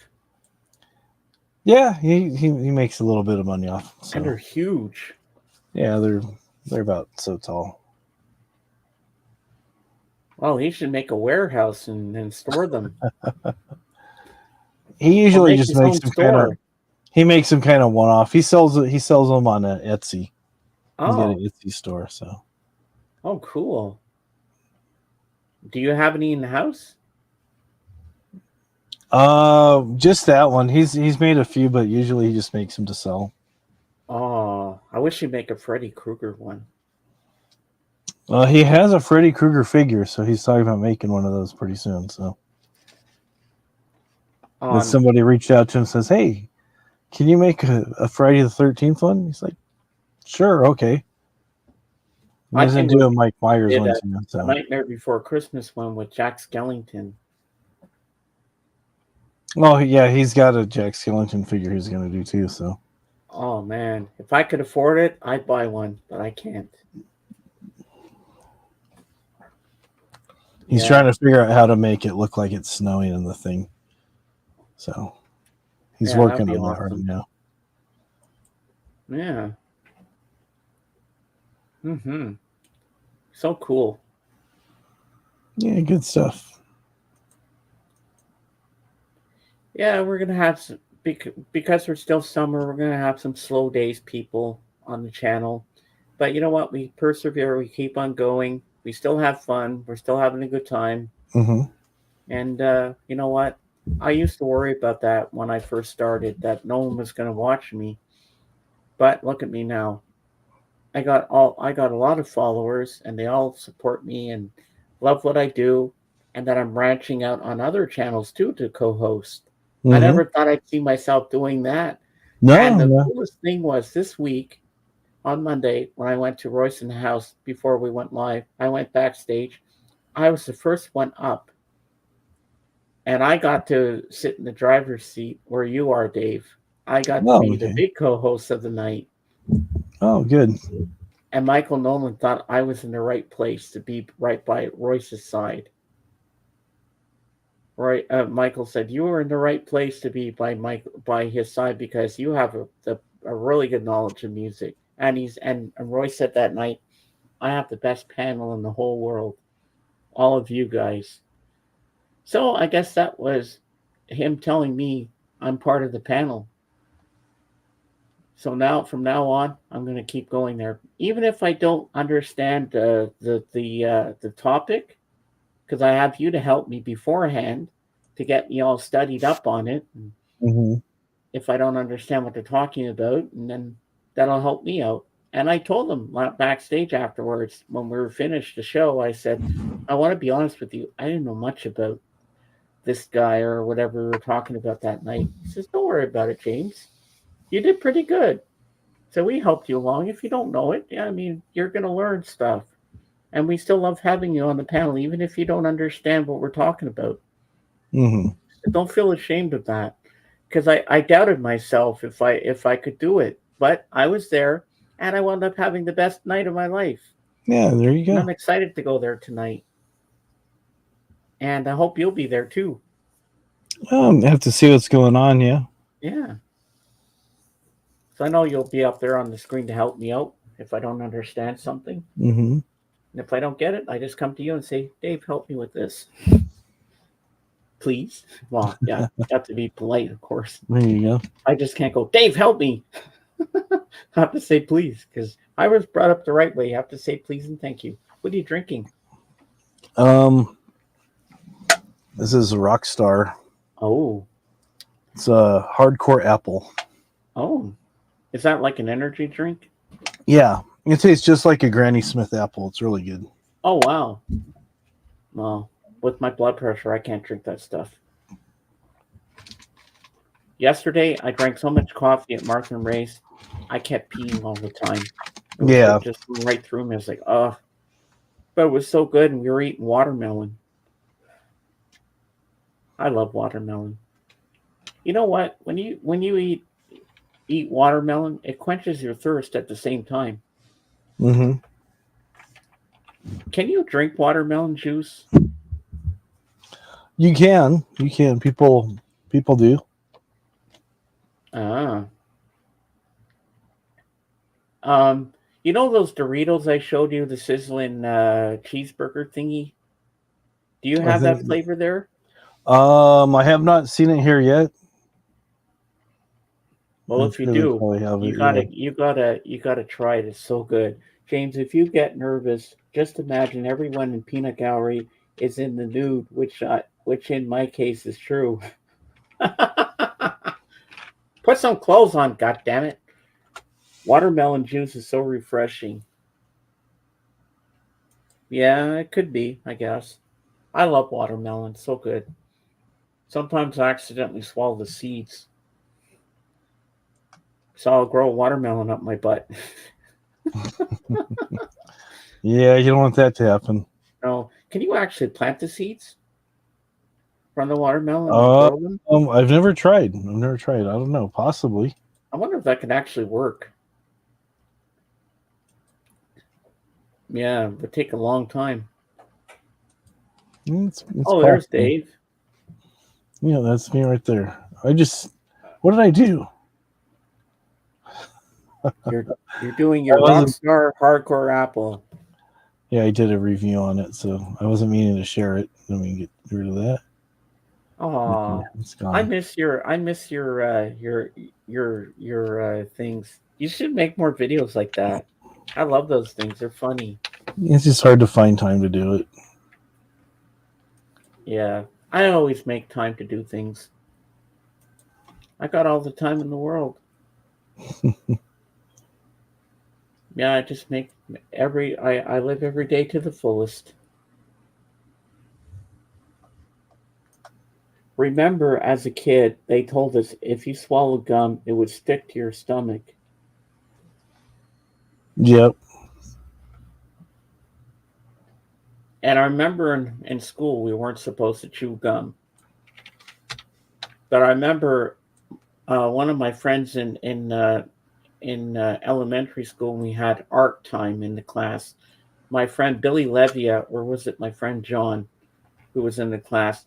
They would always get excited for art class because my I think it was my friend Billy. He'd sit there and he'd eat Elmer's glue. I mean, Oh, the no. white stuff. He'd actually stick the straw or whatever in there and he'd eat it. He'd eat the paste. Yeah, he ate the paste. I was like, oh, that's disgusting.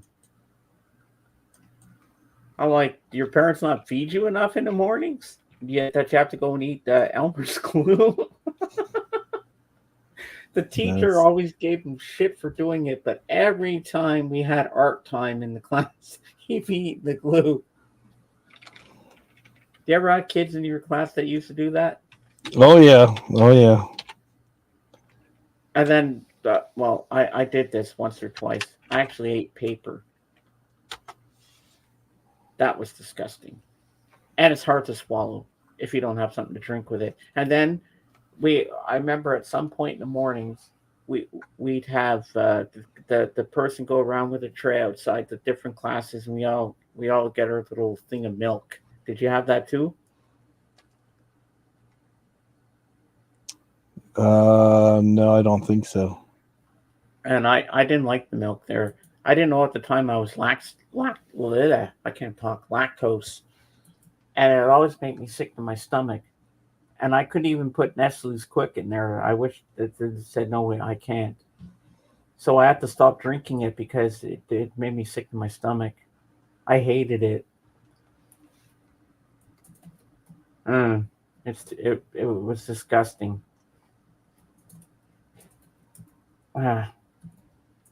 Yeah. Did you like in your elementary school, Dave? Did you stay for lunch there, or did you go home? I stayed for lunch. I almost always brought my own lunch. Yeah, because you never trust those cafeteria lunches. They can be gross sometimes. I know I didn't. Well, yeah, of course we had a French teacher.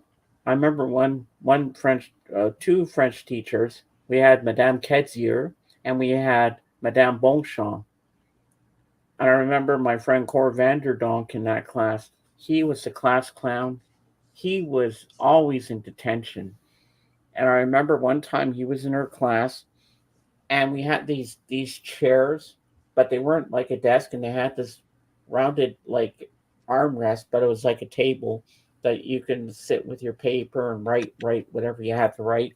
And he would rock back and forth and hear boom, boom, back and forth. And then one day he went right over, boom, crash, and he broke the chair and he had to go for detention for a week. He was always a little shit disturber, and one time he was trying to impress one of our friends in the schoolyard, and he was going like this, and he's going muscle man, and then he was stretching his shorts and he split his pants open. And we're all standing watching him going muscle man, and then we heard I'm like, uh-oh. I said, Corey, you just split your pants open. He goes, oh no. Or another time we went through the library and we went up on the roof of the school, and the janitor was going around, and guess what he did? I didn't do it. I was just standing there watching. He pulled his pants down and took a shit off the roof of the school. And he just inches from the janitor's head. It just missed him by an inch. He was nuts, that kid. Can you imagine that, taking a shit on the school roof?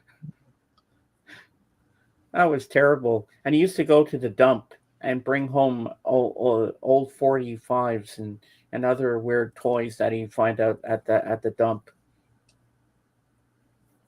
Yep. That was my elementary school experiences. I think it was. It was that's an okay story. Not my best, but it happened. Yeah, things happen. So speaking of having to learn French in school, sometimes you have to use both. In Canada, you're required by law to use both English and French. Yeah. You seen this before? What? Are you going to show me something?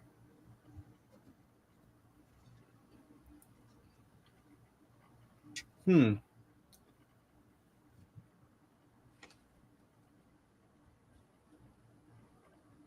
lived that story, Trucker. That was not fun. But you know what? The funny thing is, Core never got caught for that. I still can't remember how we climbed up the roof without falling. We found a lot of frisbees and balls and shit up there on the roof. Oh.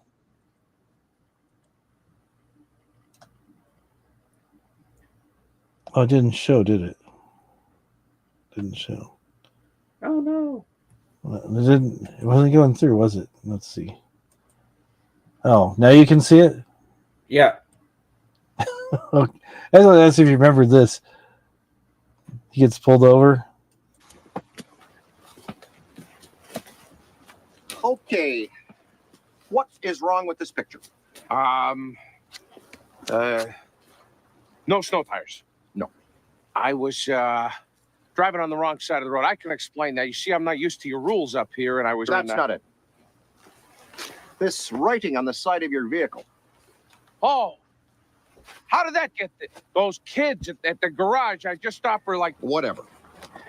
My concern is the sensibilities of a certain distinct and viable part of Canadian society. Les Québécois. Wine drinkers.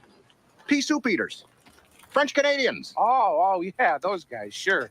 If you wish to avoid prosecution, I would advise that you comply with our language laws, which specifically prescribe that all signs be in both English and French, Canada's two official languages. Okay. I do have to fine you. That'll be $1,000 Canadian, or 10 American dollars if you'd prefer. Oh no, I'll pay the American there, yeah. Yo, buddy. What do you want, 10? Thank you very much. There's your receipt. Thank you. And now? In French, if you please.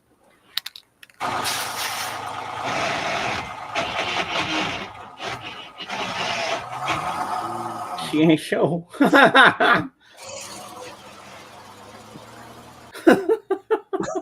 I love that movie, Canadian Bacon.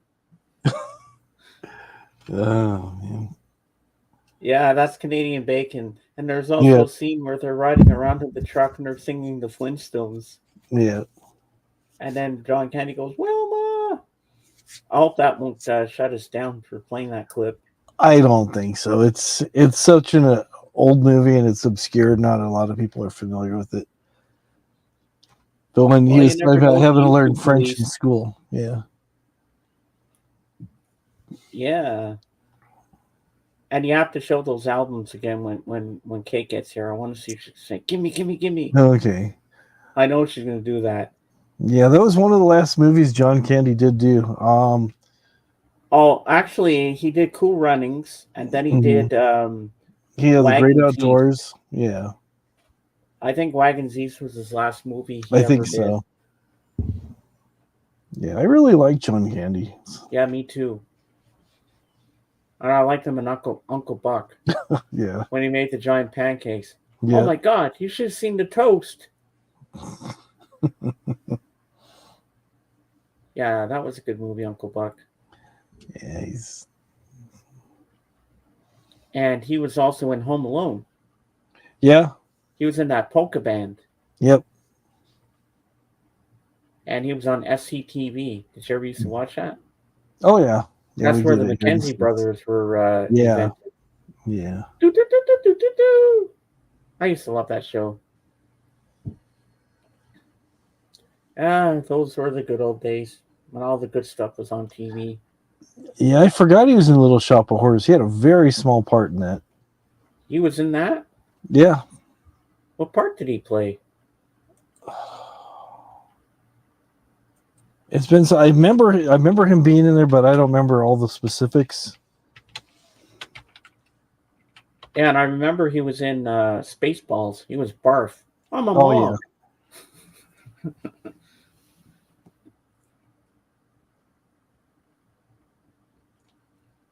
Oh, he was a radio host. Okay. Yeah, that's right. He was a radio host. I forgot. And I loved him in the movie with the when they have the race in the boat there, the summer rental. Yeah. When he gets that nasty sunburn. Yeah. Yeah, that was a good movie. My mom loves John Candy. And I like Trains, Planes, and Automobiles. Mm-hmm. Those aren't pillows.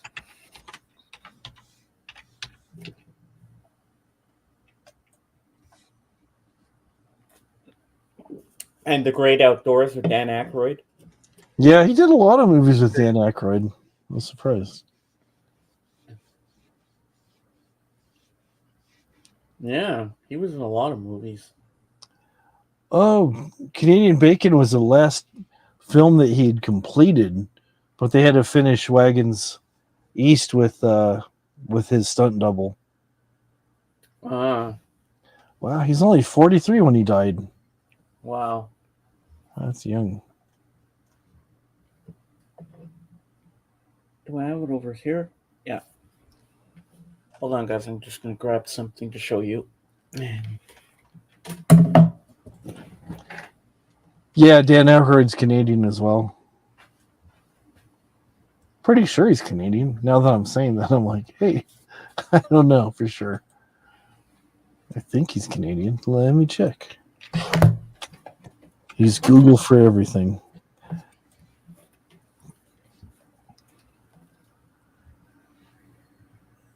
Yeah, he was born in Ottawa, Canada. My aunt went to college with John Candy. Oh, really? Yeah. Hey, Dark Wizard. Hey, Dark Wizard. We're just talking about movies. We're talking about John Candy. We're talking about John Mayall before, because that's going to be on Royce in the House tonight. That's his thing we're going to talk about tonight. So I'm going to show you guys something here. Cool Runnings. I love this movie. Oh, there you go. Yeah. Want to kiss my lucky egg? Hesanka, you dead? Yaman. I love this movie. So good. There they are. It's about the Olympic Jamaican bobsled team. Yeah. I A lot remember I of saw that in the theater when it first came out. I saw a yeah. sneak preview of it in the theater all by myself. Hmm. I went to watch it. Then I showed it to my mom, and my mom loved it when it came out on the VHS days, Hmm. long before DVD was out, or even Blu-ray for that matter. Yeah. That Oh yeah. movie came out. This movie came out in uh, 1993, actually. That was a good movie. Look, it's Baldy, and they call him Yul Brynner. Oh yeah. And their Jamaican bobsled team song. Some people say, I can't believe Jamaica, we have a bobsled team with the one Doris and the one Junior, and something, I forget the rest of it. And then they had their slogan, feel the rhythm, feel the ride. Come on, boys, it's bobsled time. But they use that from the beginning of the movie when they're doing their golf cart, their go-kart races. And one of the ladies in this movie, she's a story lady, and she tells stories in Jamaica for real, and she played one of the people in the movie. Hmm. Yeah, I love that movie so much. He did a few movies with Tom Hanks too, I believe. Yes, he was in Yeah. Splash. He was in Volunteers. That's another Tom Hanks movie. He was in Who Was Harry Crumb? Oh wow, that's cool. Dark Wizard. I'm getting your name right. I'm not calling you Darkwind anymore. Stripes, yeah. John Candy was in Stripes. Yep, Yeah. I love that movie. When they have the band and they take and the guys leading the band, and they go into the alleyway and they get stuck in the dead end. Hey, Kevin Godding. Oh my God, I haven't seen you in so long. Cool Runnings is a great movie. Have that on video. Yeah. How have you been?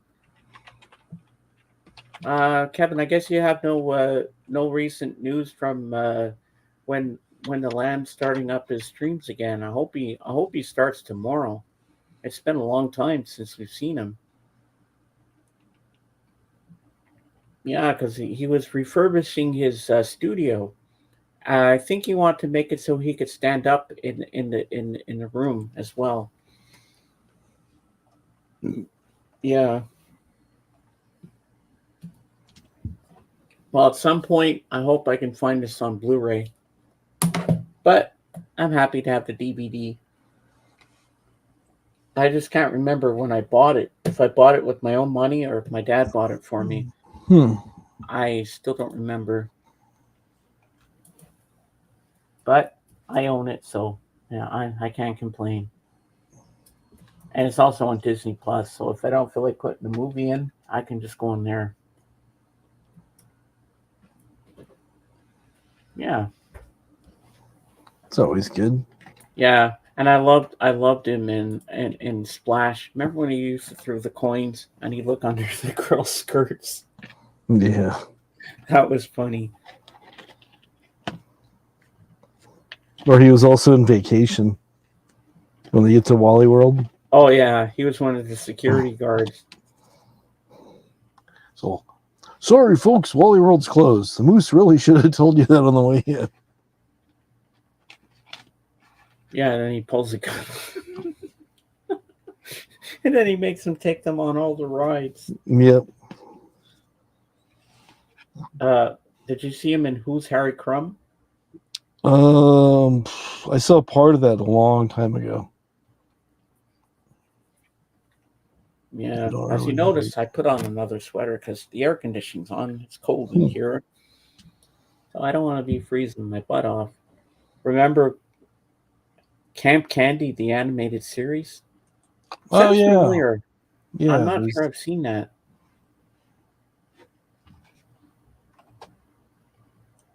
Yeah, he was good. You know, at that time we lost two legends. At that time, we lost him and we lost Chris Farley.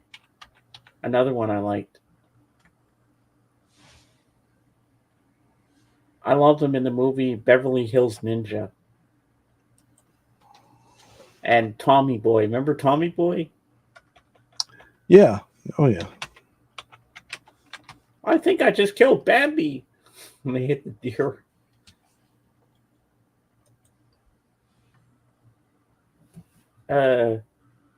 Hello, I have no news. Yes, the lamb has been off for some time, but he has done that before, I think. He just needs a rest sometimes. Look forward to when he is back. Me too. Yeah. I just figured he's probably taking summertime off and doing stuff with his family and Yeah.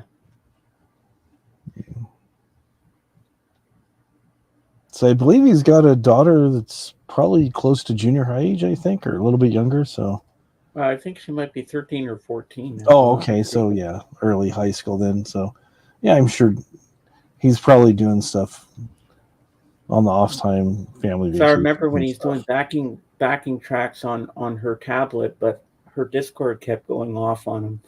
Oh, yeah. Yeah, so many great actors and comedians and musicians have all left. Left the Some have earth. some made it to a good age, and some have died way, way too young. Or drug overdose or suicide, and Yeah, like Robin Williams. That was sad. yeah. I actually cried. Yeah, I think a lot of people did. I did. It's like, wow. It's like, Yeah, it was a shock, you know? yeah, especially since you don't think that somebody who is just such a big personality, so full of life, so funny, is dealing with the dark demons of depression. And it's just like you don't realize what people are going through, because Robin, for example, he put on a good front. He just was always busy entertaining people, trying to make people feel good, that he didn't really take He care of didn't feel good himself too well. Yeah. Yeah, that's sad. Yeah. Yep. He's surely missed, but you know what? One of my favorite movies with him will always be Mrs. Doubtfire. That was a good one. That was a good one. Yeah, Pat Adams was good too. I watched that at my friend's house, Martha and Ray's, on December 20th, the day that, this past December, because that was the anniversary of the day Sadie was put down, Mm-hmm. and she had to rent it because it wasn't free on Prime or something. It was only $2 or something, $2.99 to rent it. I said, "Are you sure?" Yeah. She says, "Don't worry about it. Let's watch it." Because it cheered me up. You know, I need a good laugh, and that movie made me feel good. Yeah. And I love the little girl in the movie when she says, "We're his goddamn kids too." Remember that? Yeah, I remember that. It was a drive-by 15. Yeah. But I love when he's in the fridge trying to find a mask to put on when the social worker was there. He goes, "Hello!" And he's making tea for her. "Oh, there you go. There's some more for you." Yeah. Christopher Reeves had his accident in Charlottesville, Virginia. Mm-hmm. Yeah, that was just a wild freak accident. Just out riding horses like he'd normally done, and just happened to land on a rock, and yeah, so sad. One Robin Williams movie from 2002, I think it was, that my dad and I went to see. One of his darkest movies I've ever seen him play a character like that. And my dad and I were both impressed by him playing this part because we're so used to seeing him in doing comedy and stuff like that, and this movie was very dark, different for Robin Williams, but we thought he played the part so well. And that movie I'm referring to is 1 Hour Photo. Oh yes, yeah, that was a good movie. Yeah, that was. Yeah, he was just way over the top, and that was like, it was really, really good. we kept watching and thinking, okay, when's he going to get funny? It's just like he kept getting darker and darker and darker. At first, you feel sad about his situation. Then after a while, you start feeling scared, like, wow, it's.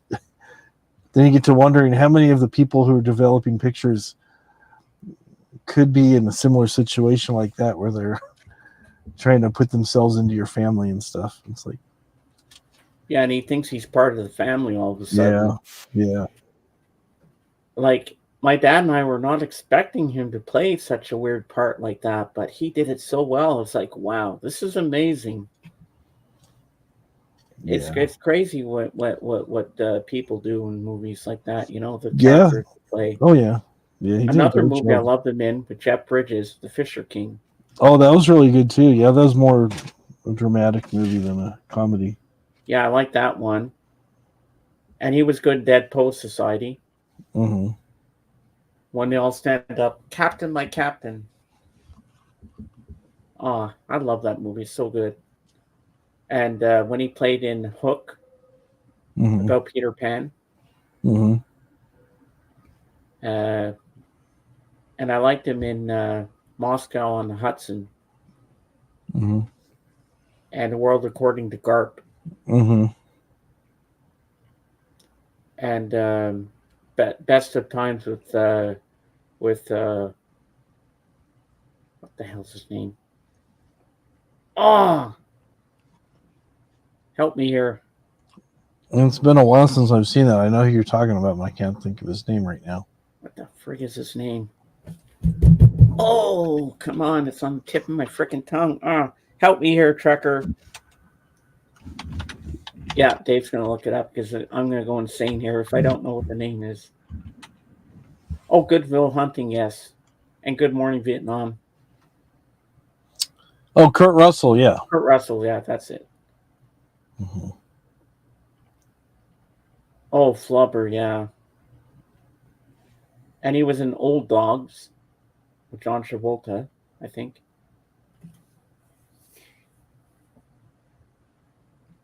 He was in Cadillac Man. Mm-hmm. Club Paradise, where they play that song, I'm an ape man, I'm an ape man, oh, I'm an ape man, at the beginning of the movie.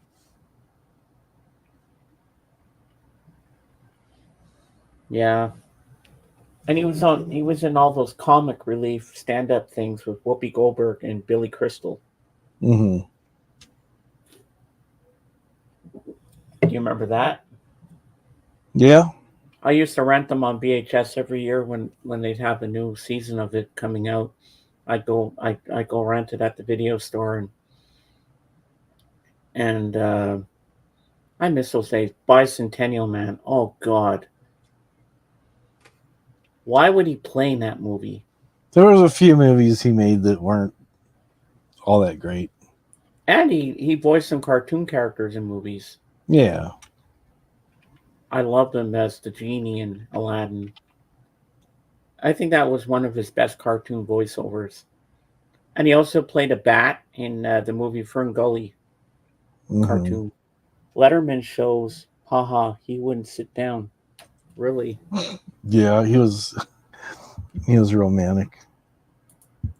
Yeah, Flubber was that was definitely aimed at kids. And Bicentennial Man, and then the other movie was, I had to look up the name of it. I forgot exactly what it was. What Dreams May Come. That was really bizarre. Oh yeah, I remember that movie. Yeah, that was just like, I'm like, is this movie gonna go anywhere? What's this about? You know? It was just weird. But he could play any role. Oh yeah. Like, his dramatic roles are so good. It's like he's a comedian, but he plays everything that he could possibly try. He wanted to try every kind of genre that he could. Mm-hmm. And he was a very hairy man too. He had really hairy arms. Oh yeah. He was like an ape man. Mm-hmm. Like this song in Club Paradise. But always, my three top films are Good Will Hunting, Mrs. Doubtfire, and Good Morning Vietnam. Mm-hmm. Yeah.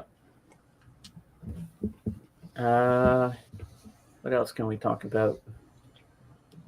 At this point, I'm struggling a bit. Help me, Dave. Let's save this. Let's save the stream. I'm not giving up. I never do. I used to want to give up in the beginning, but now I don't. I want to keep on trucking on. All right. We're not going to stop now because Jorgen's excited to get on here. And Jorgen was telling me yesterday his cat died. Oh no. His parents' cat died. Yeah. 21 years old. That's pretty old for a cat. He He actually studied at Juilliard. Wow. Yeah. I didn't know that. Yeah, I think that's where they met, I think. Or they met shortly before that. Those guys were very good friends up until the end, which is it's good that he was there for Christopher. But what was like, isn't that for just musicians to go to Juilliard? It's acting school too. It's acting and music. Oh, okay. I think he was also in a movie called Mommy, Can I Do It Till I Need Glasses or something? Some title like that, I think. Oh, and he got Mork and Mindy was another show he was on. Oh yeah. Yeah, that was from his bit on Happy Days. Happy Days when Richie had the dream about Mork from Mork. Nanu, Shez's butt.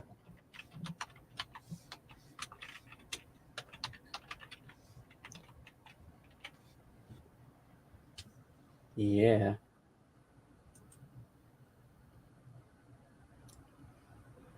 Mm-hmm. So you have anything on your wish list, Dave, for record wise that you want to get next?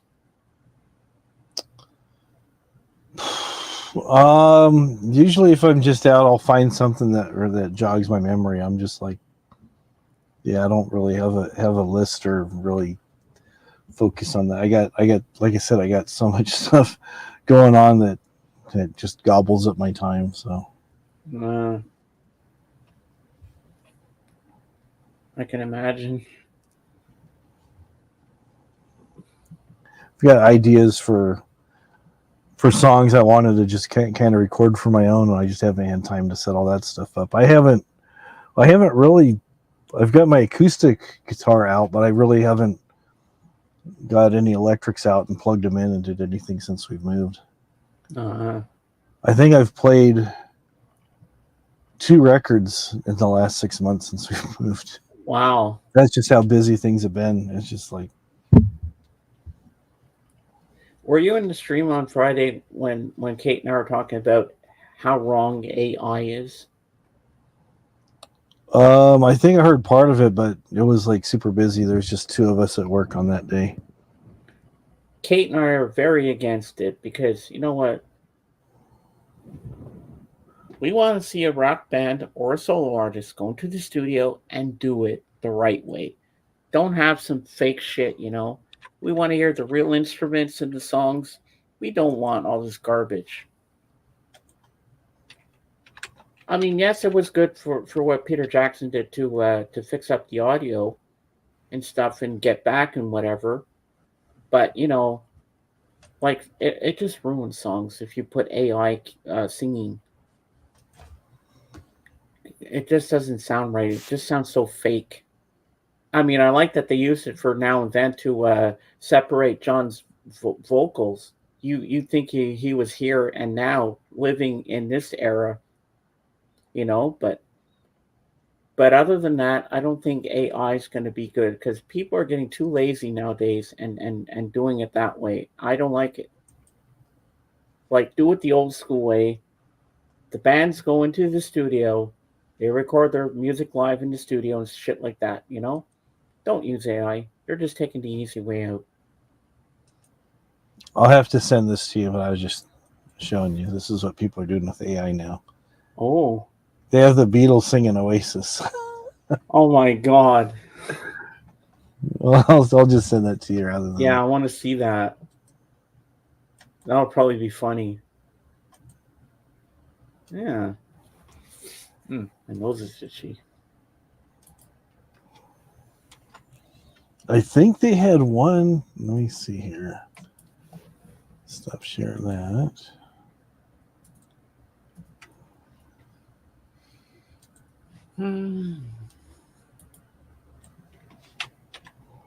Nice.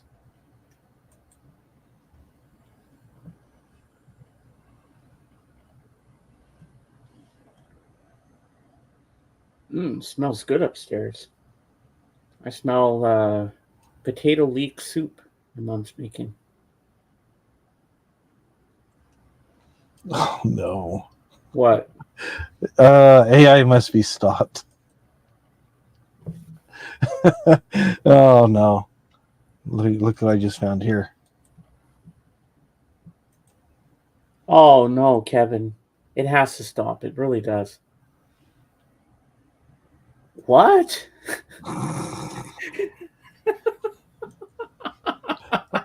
I'll play just a little snippet of it. We should be all right. Oh, baby, baby, I was like the most to know. That's something working right. Oh, baby, baby, I shouldn't have let you go. Yeah. That doesn't sound at all like Ozzy. No, you know what song he's doing though, right? Yeah, hit me, baby, one more time. Mhm. Britney Spears. Oh my god. Oh, I can't wait to ask the Lamb what he thinks on this AI crap. I mean, it worked for now and then. I can give him that, but other than that, no, don't use it. Be original, people.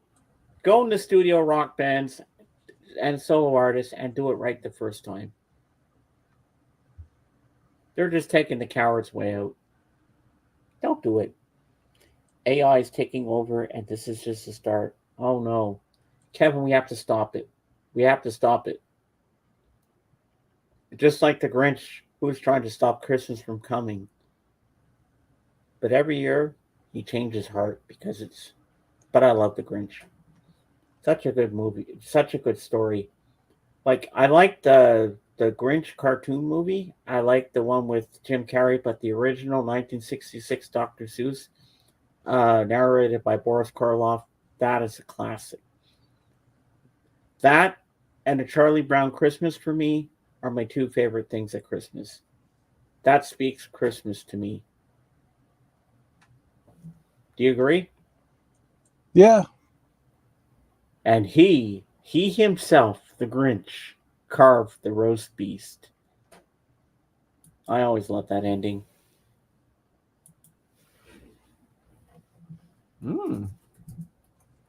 Yep. Yep. Well, I can't believe how I lucked out seeing that Romeo and Juliet thing today for $38. Well, that's pretty cheap. Yeah, wait till I tell what's his face when he gets home tonight. Adrian. Yeah, maybe he'll get it for you. Well, he said he wanted to. Maybe he will. Yeah. Muppet Christmas Carol, yeah, that's a classic. With Michael Caine as Scrooge. Mm-hmm. I miss the good old days growing up, watching all the Christmas specials on TV. I know we're in August and we're talking about it, but you know what? It's nice to talk about fond memories of the past that you'll never get back. Do you think Dave will ever get time travel for real? I don't think so. It's like, how would it work? How could you get back in time? I don't know. I think if someone was able to figure it out, I think somebody would probably try to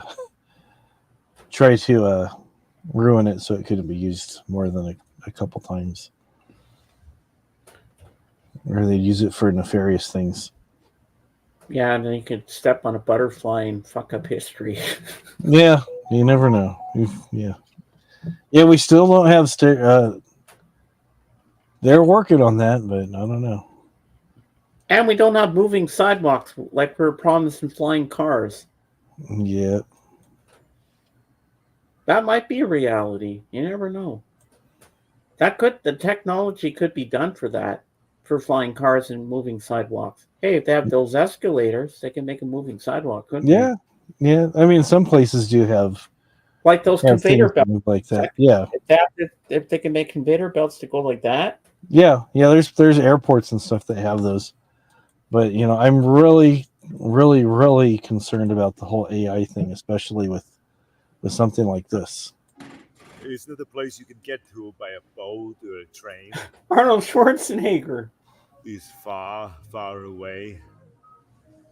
Behind the moon, on the rain. Somewhere over the rainbow.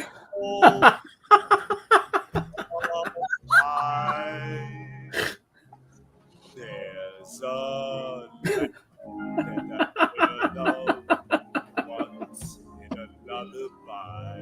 Lullaby. Somewhere over the rainbow, please fly. That's enough of that. Oh my god, that's too funny. You haven't seen that before? I think I might have. I'm not sure, but that was funny. Oh, the crazy things they come up with. Yeah, it's pretty wild. Yep. Did you dread when you had to go back to school when you were a kid? Yeah, well, part of the reason was I never was really sure what school I'd be going to, because we moved a lot, and then sometimes when we didn't move, my dad and stepmom would just put me in a different school. So it was like I was always the new kid, always, always, always the new kid. So it's just like, here we go again. So Were you like an army brat? no, my dad just didn't really like working too much. My stepmom worked as a nurse, and he would work some and then decided he didn't really feel like working and end up quitting or getting fired. And then we'd move out of where we were living, and it was a mess. Yeah, he was quite the opposite of me. So he's still alive. I shouldn't say he's talk about him in past tense, but yeah, we haven't spoken in about 15 years. Wow. There's I've put it behind me, but there was a lot of bad blood, like I can imagine. Really bad. So yeah, he took me from my mom when I was about 6 to go live with him, and so my relationship with my mom isn't that great either. So I talk to her about once or twice a year. Oh yeah. So, but back then, if you had your choice, who did you really want to live with? I don't know. There's a lot of things going on. My mom was living with her parents after my dad got divorced. I was real young and stuff. So my grandma was raising me, and she was a school teacher, and she was real strict, but she taught me how to read and write and stuff at a very young age. And I still remember her, and I remember my grandfather a little bit. But then I moved from Northern California to Southern California to live with my dad, and I think he just did it to get out of paying child support. He told me this whole big old spiel. Oh, I need you to come live with me, and this and this and this and this. When he did that was the same time my mom kind of had a breakdown because her mom had passed away. She got cancer and was real sick in the hospital, so he took advantage of the opportunity. Anyways, I wasn't trying to bring you down, but that's kind of what's going on. You're not bringing me down. How you doing, Dusty? Hey, Dusty. Oh, Dusty's here. I can show Dusty what I got. Oh, yes. Yeah, Toto just ran into traffic. We were listening to Arnold Schwarzenegger sing Over the Rainbow. You can show your stuff. All right, show my stuff. Oh, yeah. not that. No, not dancing stuff. Your records. All right. And all these came. I told Dusty about this place called Doctor Strange. So I got this, an original Aladdin scene. Has a little bit of wear on it, but it was used, so it wasn't too expensive. Big fold out there. That over there.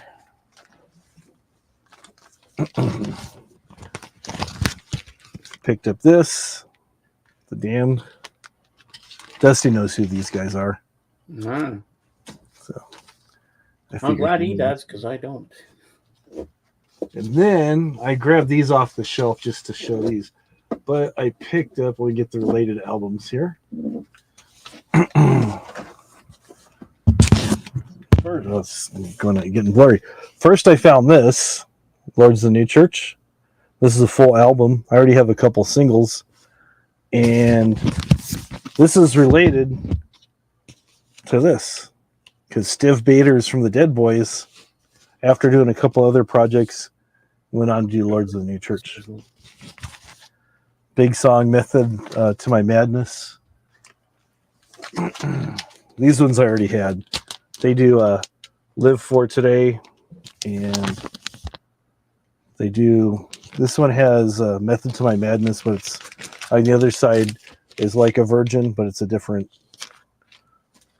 song other than the Madonna one. It's completely different. Yeah, I was like, what? They do a cover? I was like, no way. DI. This was Team Goon. It's pretty good. And this guy here, he's put out some solo stuff recently in the past, Rick Agnew.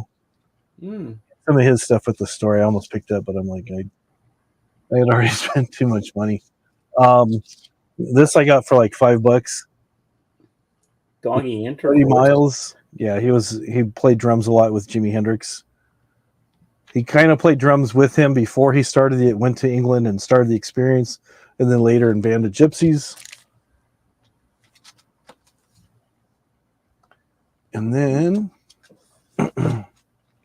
got the Doors 13, which is kind of like a early greatest hits kind of thing. In Control, Stalag 13. Rick Agnew was in the original Christian. Yeah, and Adolescence. Also the Adjustments. Adolescence. Sorry. Oh, he lives by in Fullerton. Okay. And then I found this too. It's a reissue, but like I said, it's brand new, still on the streak. So that's it. That was my treasure hunting yesterday. Ah. Now Kate's gonna love those, and you have to show those also to Oregon, because I want to see if he knows any of the albums in there. Yeah, he'll know some of them. I think he might know The Damned, and he'll probably know Buddy Monk. Funkadelic. I think he might have that on CD, because I think I've seen that album cover. Yeah, before. it's a pretty popular album. I got a lot of.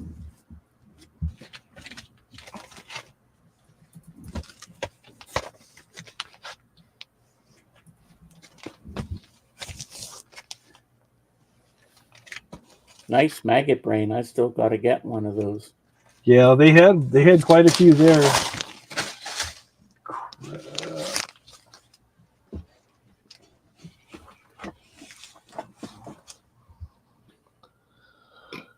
Oh, great.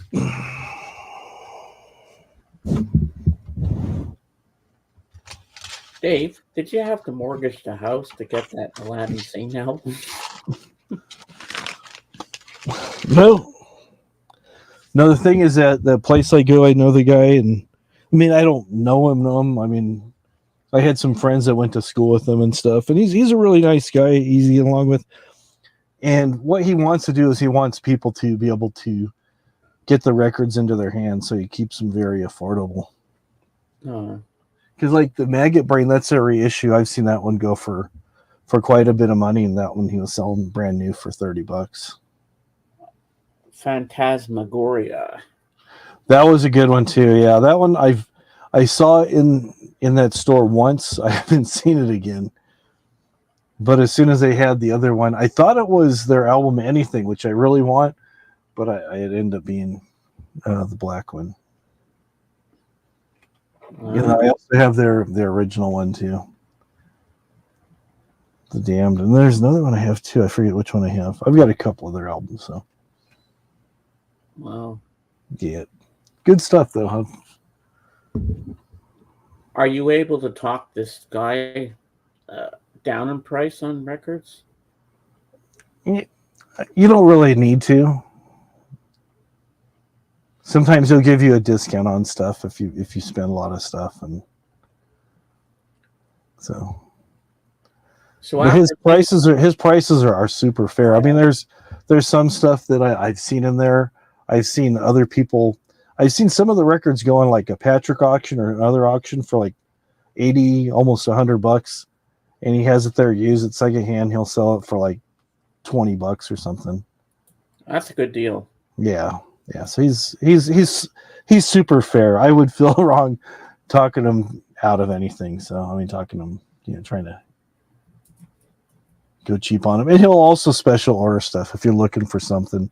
He'll move heaven and earth trying to find stuff for you and trying to find it for you at a good price. Yeah, I can't even find a bloody remaster of Mind Games on vinyl.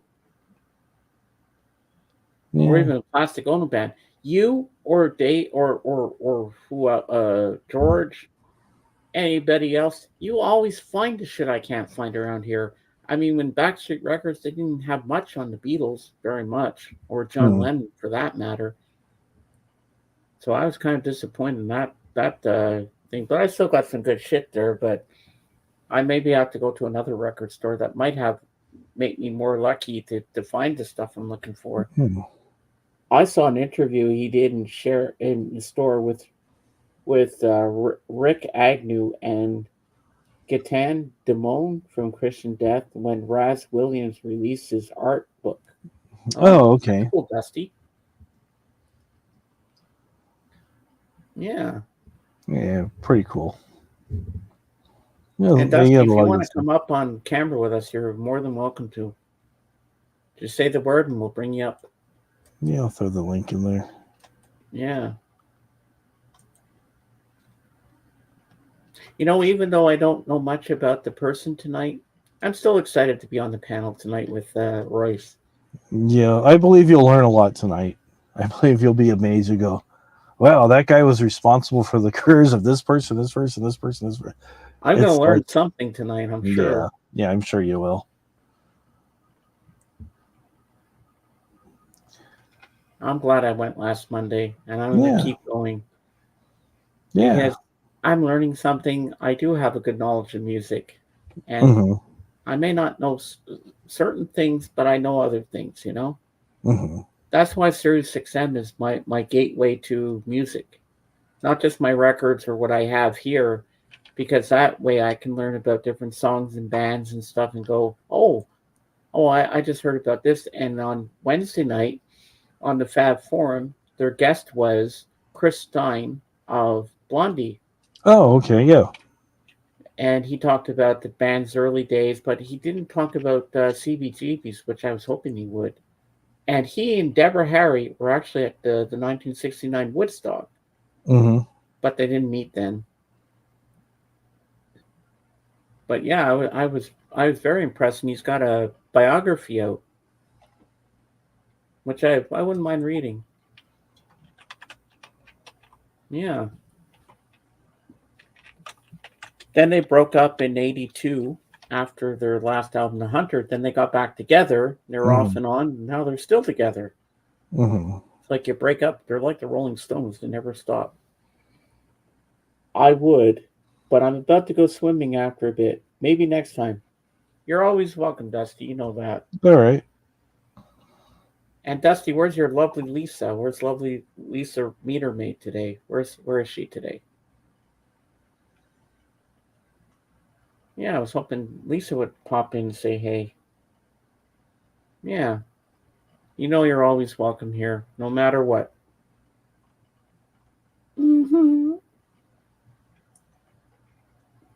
Yeah.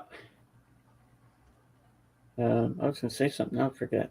Oh, I hate when I have a brain fart. Yeah. So, Dave, I want to ask you a question now. How did you get into the streaming thing?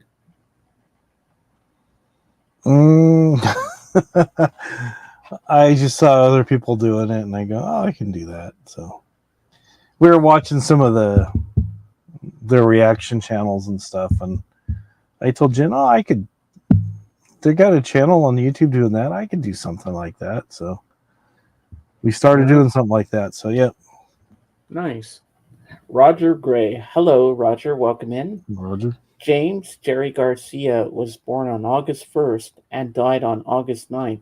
We call this the days between, but you haven't mentioned it once. Why are you racist against deadheads? We're not racist against deadheads. I never got into the Grateful Dead. Some people liked them and followed them around. I tried to listen to him once and just wasn't for me. So if I mentioned Jerry Garcia in any way, I would feel like I'm just totally lying and a poser and everything else. You know, he deserves respect, and oh yeah, he does. I don't think I could give him the respect he deserves. I mean, I've heard some of their stuff, and it's pretty decent. Yeah, and it's I know one guy that loved his true deadhead, and that's JJ. JJ loves them. He says their studio albums are good, but he thinks the live stuff is even better. Oh, okay. Because I remember on Sundays before I started doing this stuff, he would have every Sunday he'd play all the for a couple of hours on his channel. JJ would do a Grateful Dead concert thing. And here's Roger, TARDIS writer. The Grateful Dead followed me around whenever I went for years. They are creepy stalkers. Yeah, Are they now? I've heard that, Roger. And did Jerry Garcia creep up on you too? Yep. I wonder. Well, we were talking earlier about, John Mayall being responsible for the careers of a lot of musicians, but Roger has been. Oh, you're logged into your other account. Use your real name for anonymity. There you go. But Roger's responsible for a lot of movies being made and giving advice to young actors up and coming. And I know he advised the Star Wars movies and told Lucas to go in different directions. He's done a lot of stuff. So you guys should probably be talking about Roger TARDIS writer tonight than John Mayall. You have to schedule, maybe do an interview and find out all the things he's been involved with, because I'm sure he's got a lot of good stories. Like the Grateful Dead following him around. You could do a whole series on that. See, he likes to spread his knowledge and his wisdom far and wide. Yeah, he does. So Roger, that's you on your other account. But only in the most humble ways. Well, we appreciate that you take the time to. Yeah, I look forward to this. Your people. little words of wisdom, who you hung out with back in the day. I love that, Roger. It's funny when you come in and start doing all that stuff.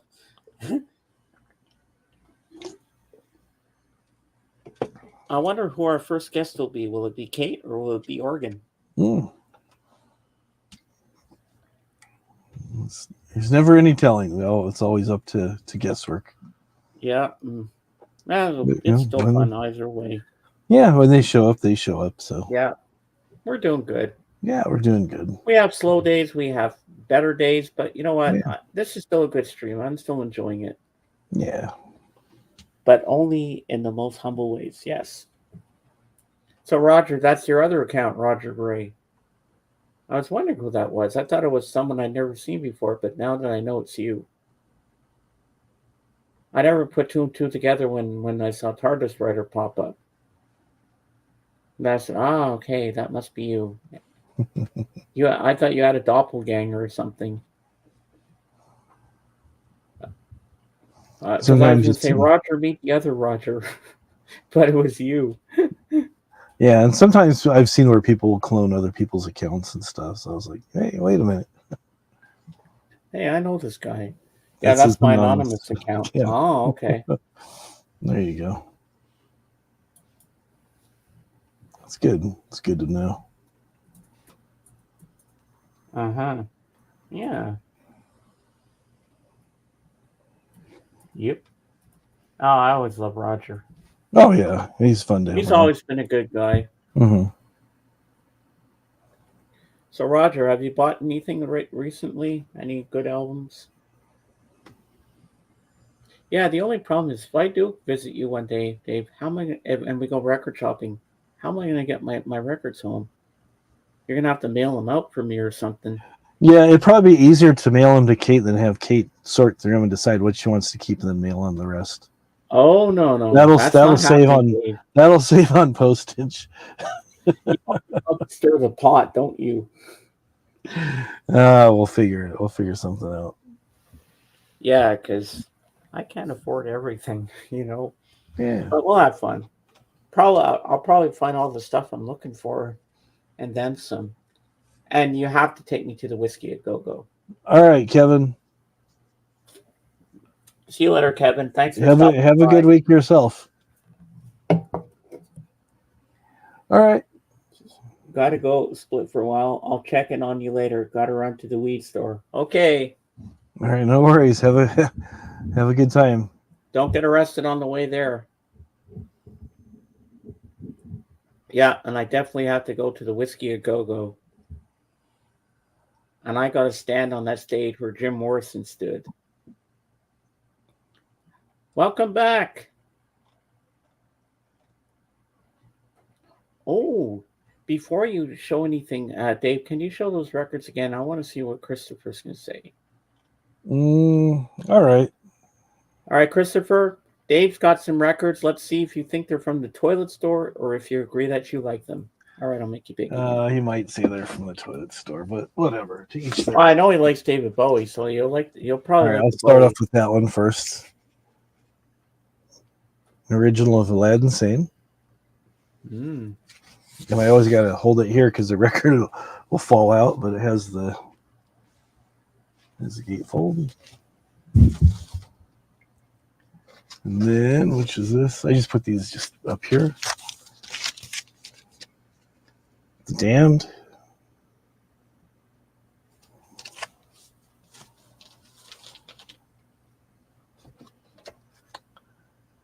And then I have Lords of the New Church, which the singer for this band came from the Dead Boys. So he hasn't said toilet yet, so I guess I'm doing all right. Yeah. DI. Different story. He'll probably say I went straight to the septic tank instead of the toilet store. I bypassed the toilet. Here is Buddy Guy. No, I keep saying Buddy Guy. Buddy Miles, who drummed for Jimi Hendrix and Band of Gypsies. He also played with him before the Jimi Hendrix Experience. Doors 13. I don't get Case can say, send that to me. Most of this has fallen. Funkadelic Maggot Brain. And Stalag 13 in Control.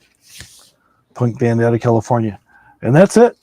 So, what's the verdict, Christopher? Is it from the toilet store, or do you agree that you like them all? Or maybe some of them. Or has he heard of any of them? I don't know. Wow. I wonder what he's going to say.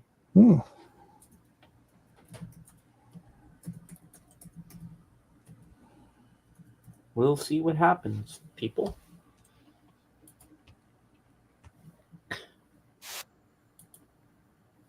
Come on, say something. The suspense is killing me. Hey, Zeb. Sorry, I fell asleep. Oh, no. He fell asleep while I was sharing everything. Sorry. Was there toilet music shown? No. You'll have to wait till Kate gets here, Christopher, and then Dave will show it again. How you doing, Dave? I mean, how you doing, Zeb? I mean, welcome in.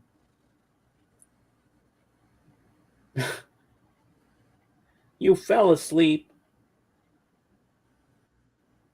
You said you were back. I thought you went for a nap and came back. I can vouch for Dave. No toilet music. Nope. He got some good shit there. Yeah, I think so. I like it, at least. Well, at least I knew who the Gypsy Kings are. Mm. And I knew David Bowie. So, hey, if I only know 2 out of the rest of them, that's okay for me. I guess we have to wait until Jorgen drops in. Yeah. Well, I don't know, Zep, if he's going to have anything new this week because his parents' cat died. 21 years old the cat was. And what would that be in human years? I don't know. Old. Wow. And ladies and gentlemen, here he is, the legend of Sweden, Jorgen S. Hello. Good evening, good evening, good evening. And my condolences to you on your cat. Thank you. Yeah, sorry to hear about your cat. Yeah, not my cat, but the family's cat. Family cat, member. Yeah. Were you able to see all the records that Dave just showed? I haven't had the time. I just throw some dinner in myself and then throw myself up.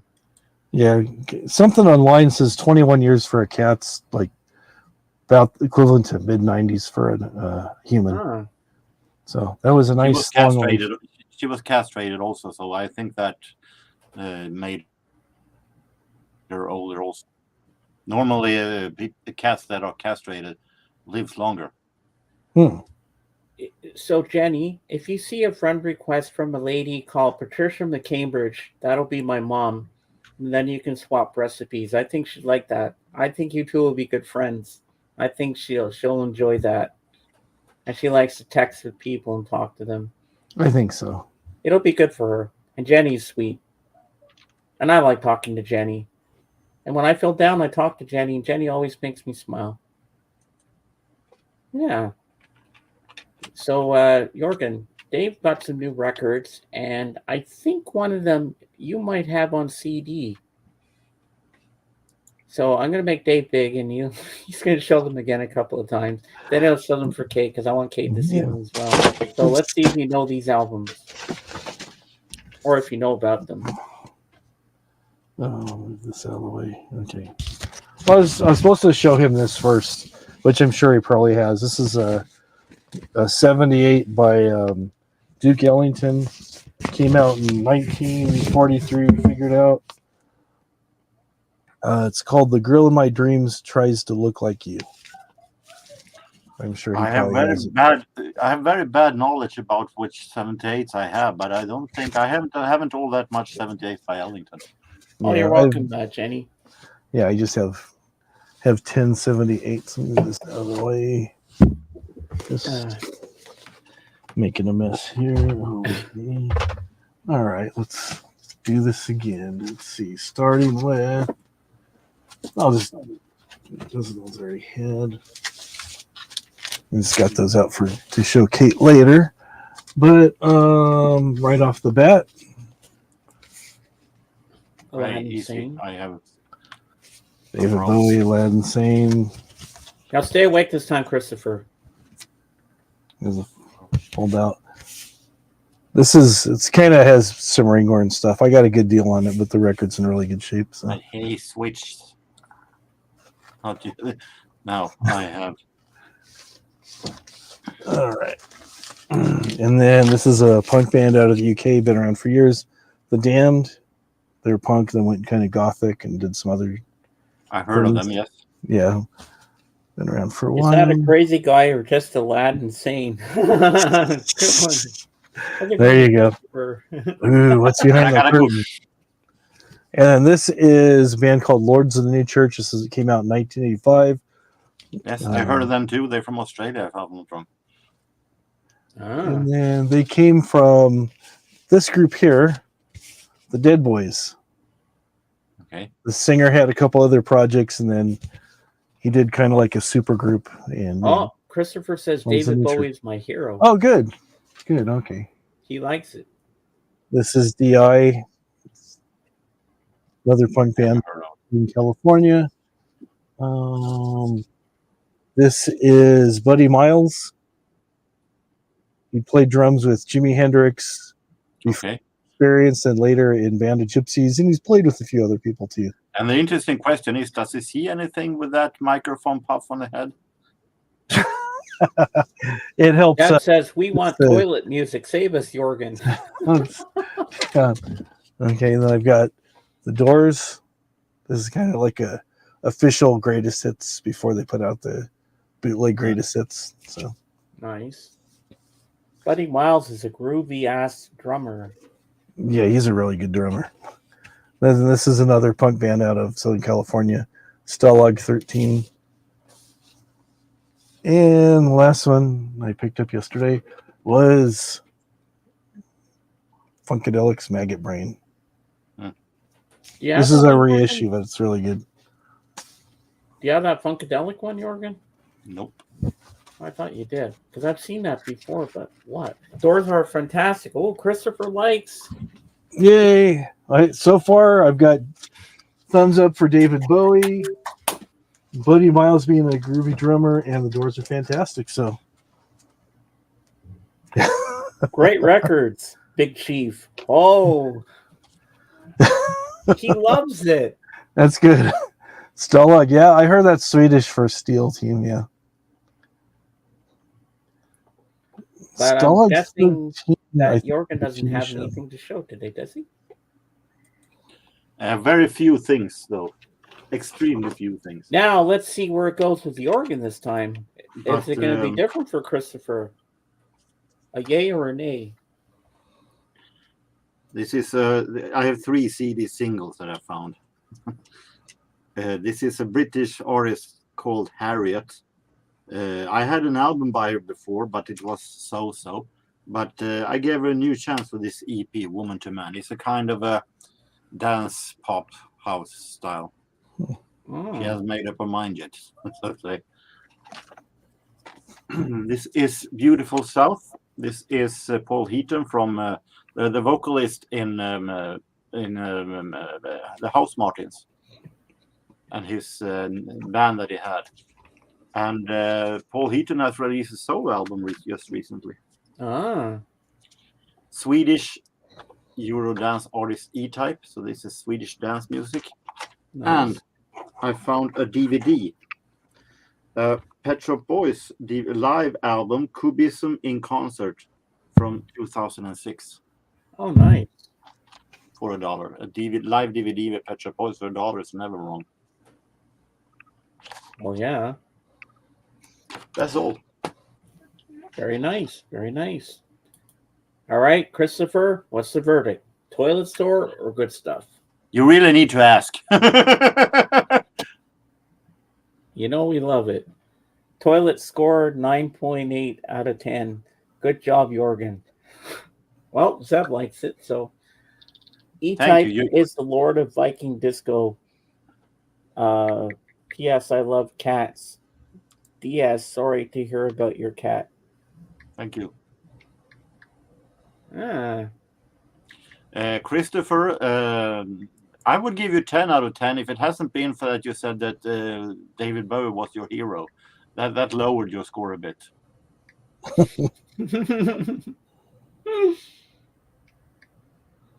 So, Christopher, when are you going to come up and show us all your stuff? Because my mom's dying to see you up on the screen here, so she can rate if your stuff is from the toilet store. And Jorgen and me, myself. But we love you. I was wondering if E-Type was a Terminator. So I noticed he had the metal hand. So now E-Type is an artist that came around when the Eurodisco in Sweden and in Europe was as biggest in 1984. Yes, he does. And then he was one of the few that managed to survive on the hit charts in the 00s when the genre had been faded out. But you see his hand, James? Show him again real quick. See, he's a Terminator. Remember when Arnold Yeah. took the skin off his hand? Yeah. Mm-hmm. Yeah. But How I much do you stand want for to I like live? E-Type music because he has a dramatic kind of Eurodance music, and I am a fan of Eurodance music, so I stand with the fact that I like E-Type. Oh, good. E-Type has a Viking boat and a Viking restaurant in Stockholm. Ooh, Yep, I know. that's pretty cool. That's pretty cool.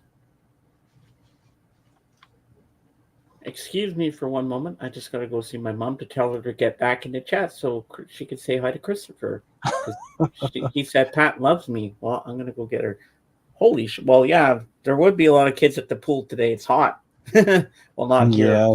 Not too hot here, but I'll be right back. Yeah, it's pretty warm. Dusty's not quite as hot as where I get here. He's I think a few degrees cooler, but I'm sure it's pretty warm where he is.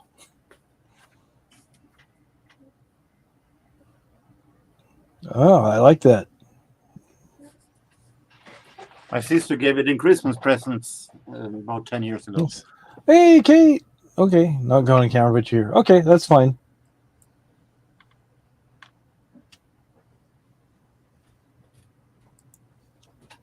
Hi, Kate. Hello, Kate. Did you see the records that we shared? Hmm? I was asking Kate if she saw the records that we shared. Oh, Church and Fine. Okay, good. Very good. Well, it's been a pretty calm week this week when it comes to records. It's hard. we need new thrift stores here in Sundsvall. Mm.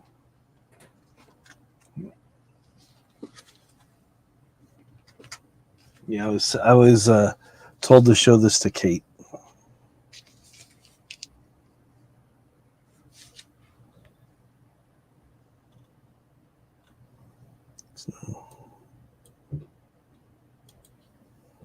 There you go, Kate. All right. And I can show this. This is my door, and this is James' door. So we have the doors here also. We have the doors. That's true. We do have the doors. So, yeah, it's finally get out to pick up a few things. So, hadn't done that for a while. So,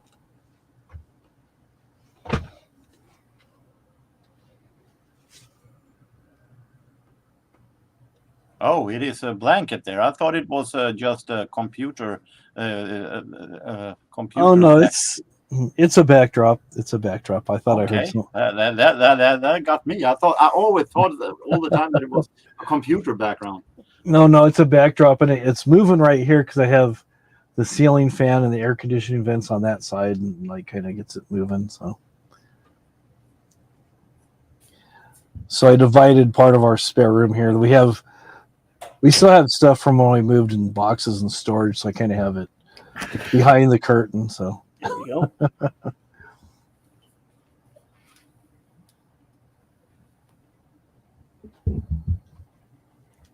Wow, look at the positivity Kate has. She says, I have doors on vinyl. She hasn't received your record yet, but she's already thinking positive that she's going to have it soon. She can keep dreaming. She just doesn't feel like being on camera. That's today. okay. So we're glad. But even though you're still here, we love you, Kate. And Dave has some stuff to show you. I already showed her the doors. Oh, you 13. did? Okay. I showed her that one. So she says she's very positive. Emphasis on very. So nice. There you go. And Kate, I'm still not myself. My anxiety was bad yesterday, but I'm still feeling it today. I don't know what's going on with me, but I'm still doing this because I love what I do. It makes me happy when I do this. It keeps me going. Yeah. There you go. Well, I just finished filming a new video on the balcony. A new one. I don't see the update. Hopefully, it will be up in when I've edited it in a couple of days. Nice. The findings for June and July. Mm. Oh. Okay, if you need to talk later, text me, and I'll talk to you too, because I want to tell you what's going on with me. I don't know what it is. And yet I'm happy at the same time, if it makes any sense. Excuse me. What's everyone's favorite Doors LP? Well, mine is LA Woman. What about you, Jorgen? What's your favorite Doors LP? The Doors has only made one song that I actually like, and that is Hello, I Love You. That rest I am totally uninterested in. So the Doors album that I like has never been made yet. Yeah. LA Woman, you're my woman. Yeah, because that's off Waiting for the Sun, that song. I like Waiting for the Sun because it has that. That's a good one. Soft Parade's pretty good too. I'm kind of torn between the two. Oh, thank you, Zeb. Yeah. I also like. Both well. Is it on Waiting for the song Spanish Caravan? I think it is. I like that one too. That's a good song. Oh, thanks. That's toilet talk, Jorgen. Christopher says.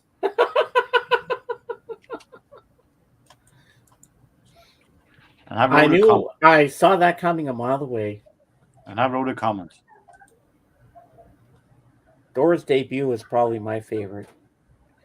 Sometimes that happens with anxiety, James. We can be fine, but there's that underlayer of that feeling of doom coming, but it never comes. Everything will be fine. Yeah.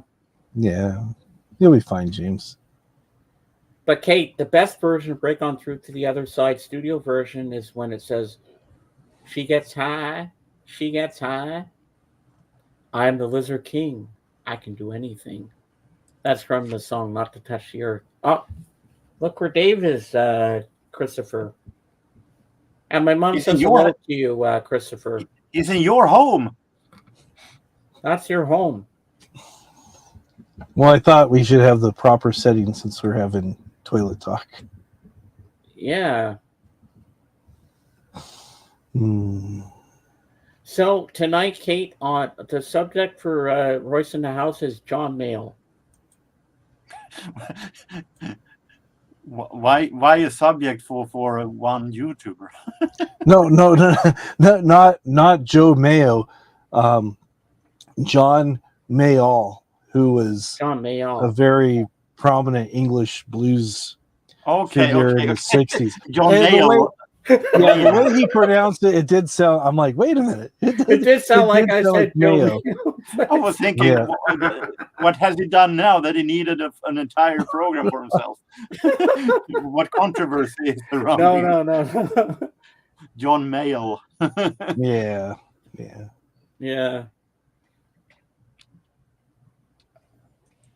Oh yeah, I'll be on the panel definitely. I even think An American Prayer, Soft Parade, and Other Voices are all good Doors LPs. Ooh, that sounds cool, Zeb. I just tell myself with anxiety and anxiety attacks, the worst that can happen is you can faint, and that's okay. So don't fear the fear. I thought you were going to say don't fear the Reaper. Don't fear the Reaper. No, I'll be fine. Yeah. I don't know why I feel like that. Yesterday, I felt a tightness here in my chest, and I felt the urge to cry, and I could feel the feeling of crying in my chest. And I still feel like that today for some reason. Don't know why, but I'm happy. I'm trying to do my best, but I didn't give up on doing my stream today because I know you guys always look forward to doing it with me every week. So Mm-hmm. Yeah. Yeah. La la la la la. I love that song. So how was church today, Kate? Did you sing again? Yeah, it will pass. Yeah. Yeah. See, I don't like to lie and pretend everything's okay. I never like to lie. I just like to say, hey, this is how I feel. James, quick question. Is there any of the Beatles remix albums you prefer over the original? I'm a sucker for that Yellow Submarine songbook version. Um, I want that one on vinyl. I got the original soundtrack of of Yellow Submarine on vinyl, but I want the song track with where every song is in there. Because it was weird that you have Eleanor Rigby in the movie, but not on the soundtrack. Why didn't they put everything on the first time? But anyway, it's all good. Don't fear the Reaper. Yeah, People Are Strange is a good one. Yeah. I have had big problems with anxiety. I'm on meds because of it. We support you, James. I know how it feels. I don't take any meds. I just deal with it in my own way. Roadhouse Blues. That's a good song. Yeah, you got to church, and that's the best part. Yeah. And Jorgen does this every morning. Well, I woke up this morning and I got myself a beer. I woke up this morning, I'm feeling so blue. There you go. Yay. That's pretty cool. I can do my little tribute to my little friend who had passed away. This is my favorite picture of me and the now deceased cat. Oh, let me make you big first so we can see that better. Aw. That is so cute. Yeah, Danielle found out that your cat passed away. Oh, that's cute. You should post it on your Facebook or post it on Been there, your done that. Instagram. I already done that. Oh, that's so cute. This is she's toying with a pen while my mother do a crossword. So it looks like the cat is doing the crossword. Yeah, smart cat. I love it. Yeah, it's a pretty cat. That's so cute. Oh, look at her face. I just want to cuddle her.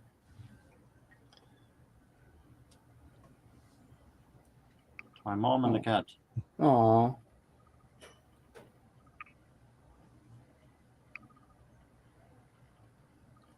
The cat God, died in my mom's arms. Mm-hmm. Wow. You look so much like your mom. So rest in peace, little buddy. Yeah. Mm-hmm. Rest in peace. What was your cat's name? Susie. Susie, not Susie, with a Z. Oh. Aw. So when did the cat die? Yesterday?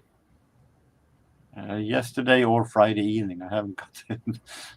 But sometimes been around there. Mm. Do they know what it died of? Age. Naturally. Yeah. Susie Q.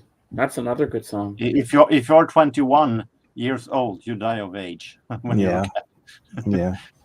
Oh, Yeah, I can imagine quite a bit. Purina.com has a thing that you convert. It says the first year of a cat's life is like 15 years, and then after that, it's like 3 years for it. And it has a table that drags down, and they stop at 18 years. That's 88. So the cat was probably close to 100, actually. So. Well, the family's little shoe fetishist. She loved shoes and she loved food. Not particularly in that order.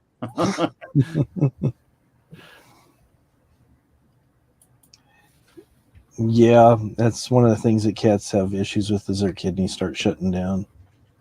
Yeah. Let's just say, Caitlin, that the cat had a really wonderful life. Yeah. She got to eat mostly whatever she wanted. So the family usually say that they don't think there are any more spoiled cat in the country. You should bury her with her favorite shoe. Thanks, but I need it. When you would go there, would she eat your shoes, Jorgen? No, she usually sniff at them, and sometimes she lays on them and sleep on them. Aww. She had a wonderful life. That is a blessing. Yes. Did she get some What's Zeb saying? Sour herring. Special food specialty from here up in north. No, I don't think she had. I don't think the family ate surströmming all that much the past years due to my mother having Parkinson's disease. So they haven't been eating that for a long time. So I don't think that Susie had any sour herring. Okay. Yeah. But what a cute dog. I mean, cat. What's Amisa saying? I can't even talk. Let's just say that I'm sorry to hear about that, Caitlin. My mother doesn't have dementia, though. I don't think that I want James and Dave to have that kind of a nasty experience. I don't like that myself, so.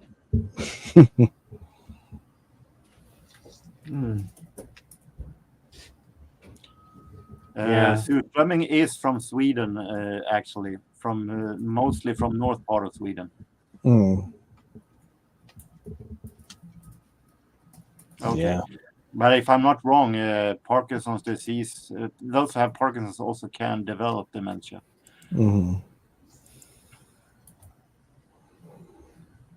I can imagine.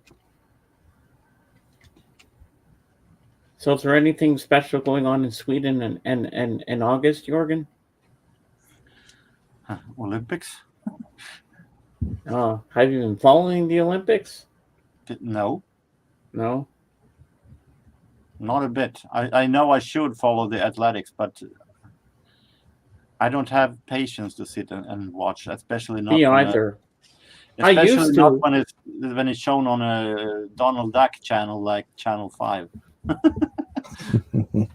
Yeah, I just can't watch it anymore. It doesn't excite me like it used to. When it comes to sport, I'm very picky when it comes to commentators. There are certain commentators that I like that brings the excitement, and the Channel 5 that has the rights this year here in Sweden doesn't have that. Oh, you're starting work again tomorrow, Christopher. Oh, good for you, Christopher. Yeah. Yes, Tricker says that fish There are smells so several good. videos on YouTube with Americans trying to try out sour herring.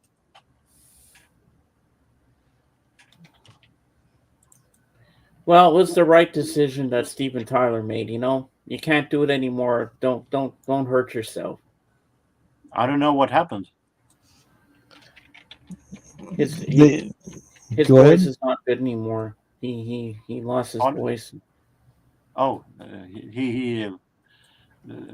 Aerosmith had been quitting. Oh, Christopher says, good for me. I want more vacation. Well, sometimes good things have to come to an end. You never know. They can't perform a professional and quality show if Steven can't perform. No, I think to throw in the towel and just retire is the best way to go. They've had a good long run. You know, they're a great band, but you know, sometimes you got to say, what's more important, my health or the fans? You know, and health always has to win in the end, I think. He lost his voice and didn't find it again. He misplaced it. Yeah. Did John Bon Jovi get his voice back, by the way? Hey, he put out that album, didn't he, Zeb?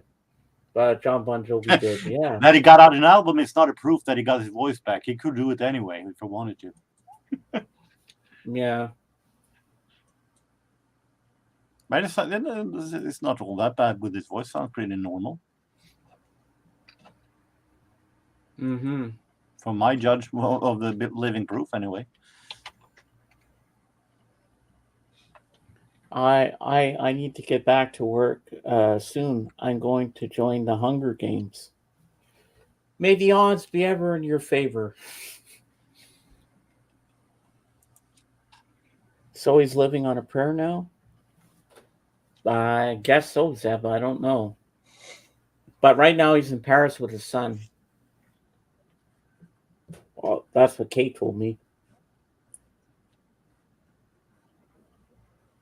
Well, I guess retirement is the best route to take because, well, you remember Kate from the documentary, how he was saying, like, that was not my best performance tonight. And, like, maybe, we should throw in the towel. What are you laughing at, Dave?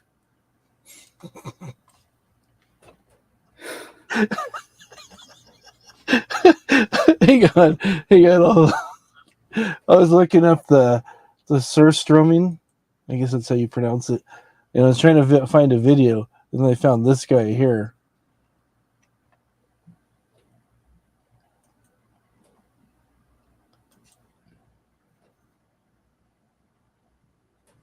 Oh. You sticky. I can't open my can opener. It's a can't opener. Nothing needs to be this sticky, okay? You don't need to open it in the car, you idiot. What's happening? Oh, that's the worst smell I've ever smelled in my life. It's everywhere. Yeah, it's everywhere. Oh, I cannot explain the smell with words. It is everywhere. Oh, no, I cannot have. Oh, the smell. God. Oh, the smell. It's sitting outside. You done spewing? Whoa, get out of my face. Nasty Clorox wipes. Oh, the smell doesn't go away. I have to sell my car. Oh my Lord. Oh, it's crunchy already. How did it get crunchy? Oh, it's evolving. Oh, the smell just gets worse when you spread it. Mm-hmm. Okay. Yeah, naturally does. All over my brand new Prius. Oh, it spreads. My car's brown now. Oh, it's in the vents. No wonder. Oh. The smell has a memory. You can't get rid of it. Oh, what have I done? Ew! Oh, come on! Where else isn't it? It's everywhere. That was some severe projectile. How? How did you get in the back seat? I didn't even angle you up that way. Oh, don't finagle like that. Air fresheners. I have to buy all of them. Oh, I've done stupid stuff in my life before, okay, but none of them has smelled this bad. Oh, you don't have very many friends, do you? You think my girlfriend's gonna kiss me with this stench? I mean, she loves me, but dang. Oh, wow. How is it inside of me already? Did I just fall into my tea? Oh, why did God put noses so high up on the face? Temporary relief. Who put the blinker on? There is not enough Febreze on this planet. I have to go to a car wash with the windows down. Maybe, yeah, I don't know. If this isn't the best commercial for Febreze, I don't know what is. On what day did the Lord create this mess? How are you inside the door? Get out! Oh, Military, if y'all don't take notice about what's happening here, missed opportunity. Forget waterboarding. How is it coming back? Is it reproducing? Lord knows I won't. Not with this smell. Lord, please take my sense of smell right now. If you love me at all, take it. I'm a hotbox myself with Febreze.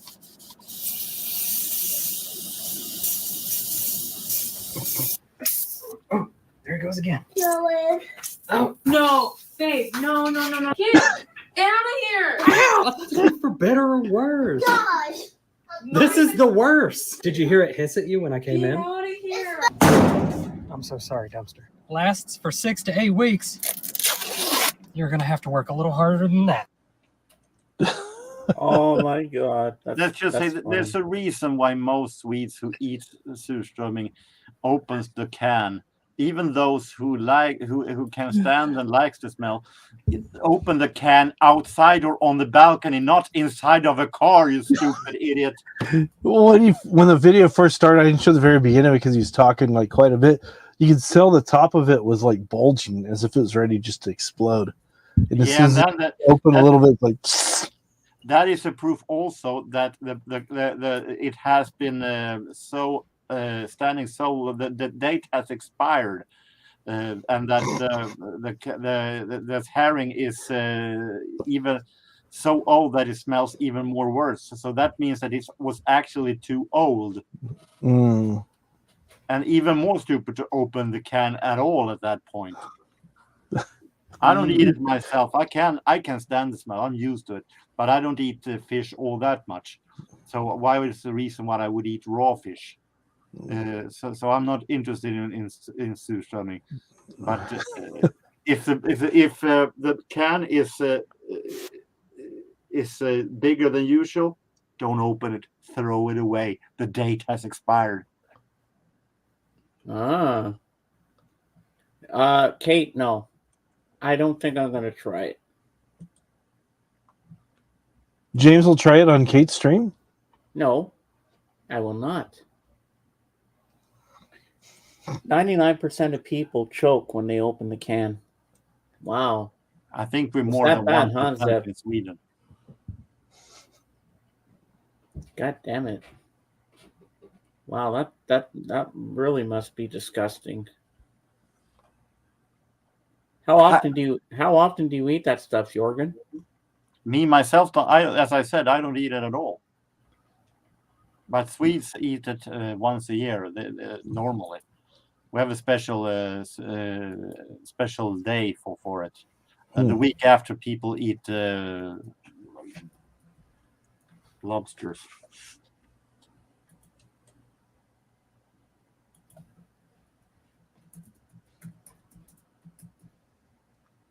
Yeah. I guess you and Kate are going to be doing some different things on your next live stream.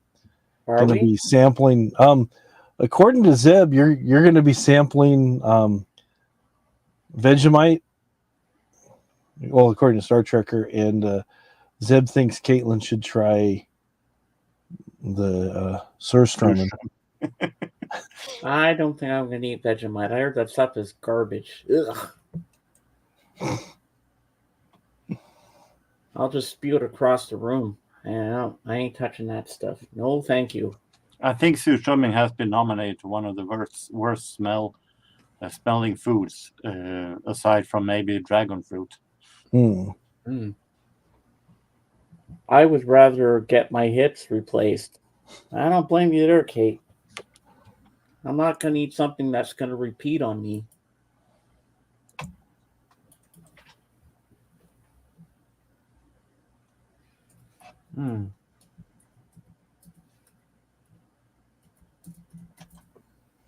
Yeah. What is the most disgusting thing you've ever eaten, Jorgen? Let me just type what is mean in English.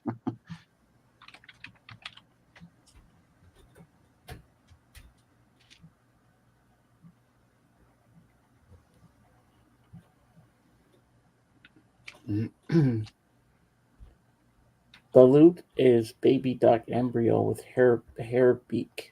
Ooh.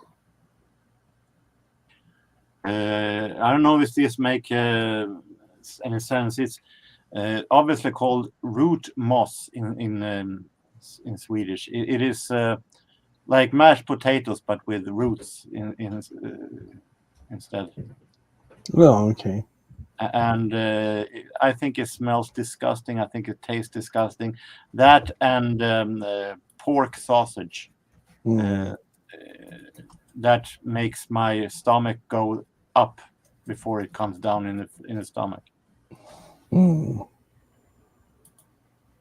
Well, the most disgusting thing I've ever had, and I hate the smell of it. The taste is like, oh, I just want to throw up.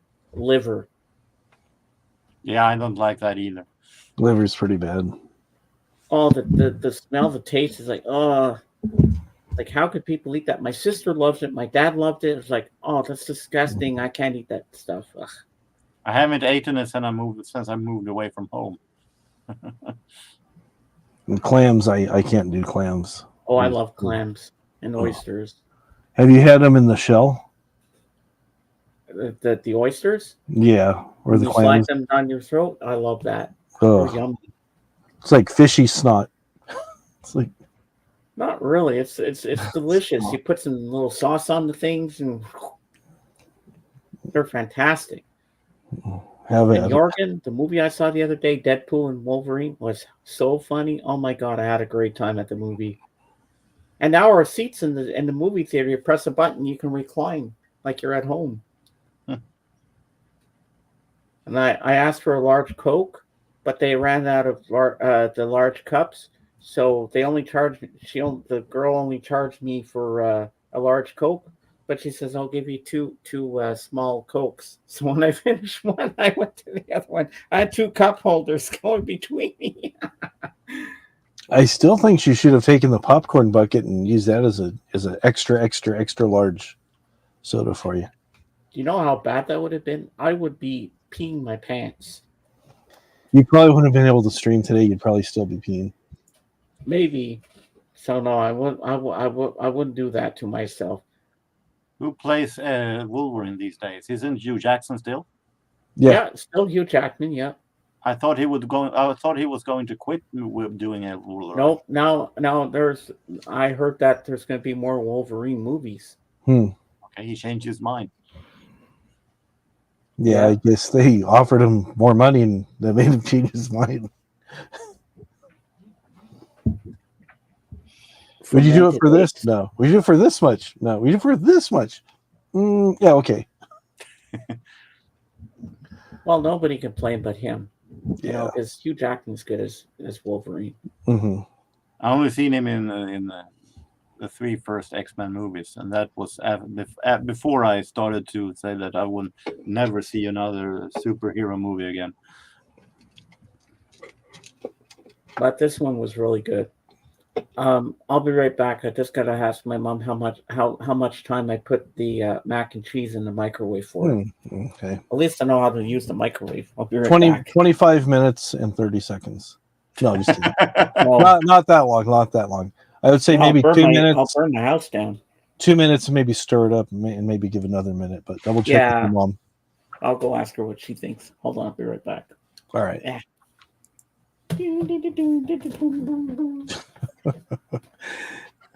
Yeah, I shouldn't give advice like that. Oh yeah, cook it for half hour. You'll be fine. Just make sure it's thoroughly cooked. Depends on how raw you want it to have. Yeah. Is it frozen? Is it just refrigerated? Is it room temperature? One word of advice: do not try to put it on a barbecue grill. That won't work well. Hurry, pack the records. There you go. Were you here earlier when I showed all my records, Kate? Not all my records, but the ones I got the other day. I don't know if you were or not. So just try and find something to do to help pass the time along a little better. So no, okay, all right. Well, since we're waiting for James, I'll do it again. Oh boy, here we go. Here we go. Okay, I got right here. Got Maggot Brain by Funkadelic. It's a reissue, but it's kind of hard to get sometimes. Got Stalag 13, which the name comes from Hogan Heroes, old TV show. Yeah, it's a punk band from Southern California. I already showed the Doors 13. I showed that to you earlier. Let's see what else is here. Buddy Miles, he drummed with Jimi Hendrix in Band of Gypsies, and also some other stuff. I know. I'm just here to kill time till James gets back. I'm back. Well, Caitlin hadn't seen him yet, so. Oh, okay. Here's DI, another punk band out of Orange County. The Dead Boys. I've talked about them a little bit before. The lead singer here, Steve Baders, went on. He was in other projects and went on to do Lords of the New Church. This is a full album. I've shared these before. I've only had these two 12-inch singles, Like a Virgin, which has their song Method to My Madness, and then also this one here that says Live for Today, which is a cover of the popular 60s song. I know it's number 18, I think. I've showed it so many times. But then it'd be a double album. The Damned.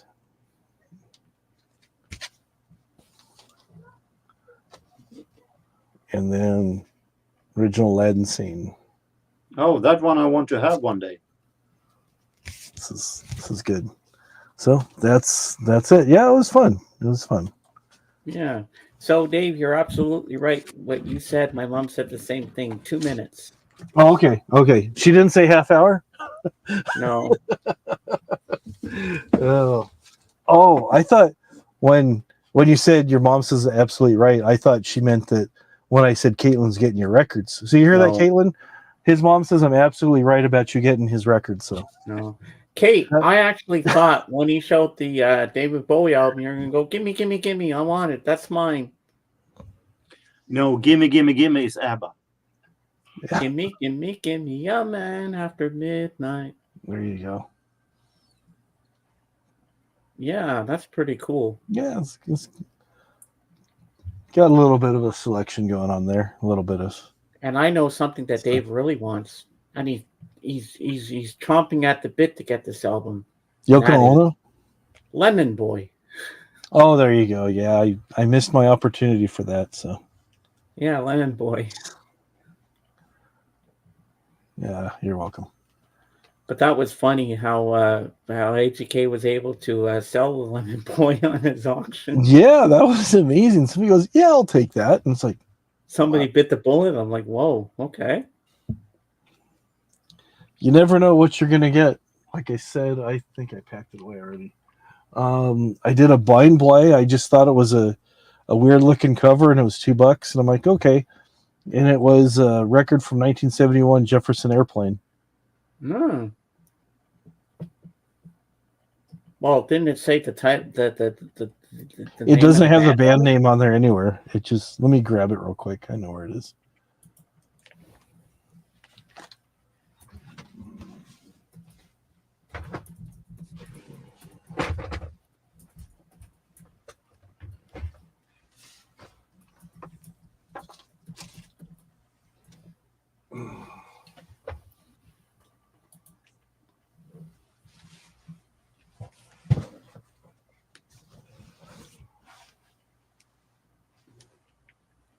Oh, yeah, Zeb, whack-a-mole, just like Mazzy would do.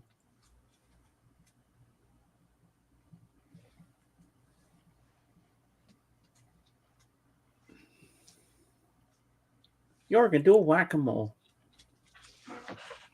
But you can't look. The problem with doing whack-a-mole is that I have everything in genres. Well, just grab anything. I know in the room where I have the genres. Just grab a couple of albums, anything. I take it from the one that what I haven't listened to yet. But no peeking.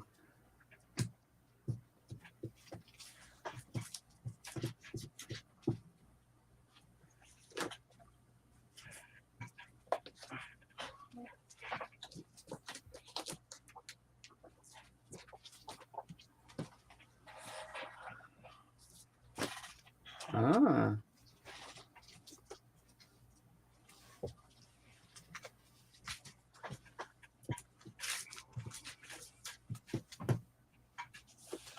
So number one that came up is Billy Joel, Nylon Curtain. Well, hold on, let me make it big. Oh, the Nylon Curtain. Ooh, JJ would like that. What year is that from?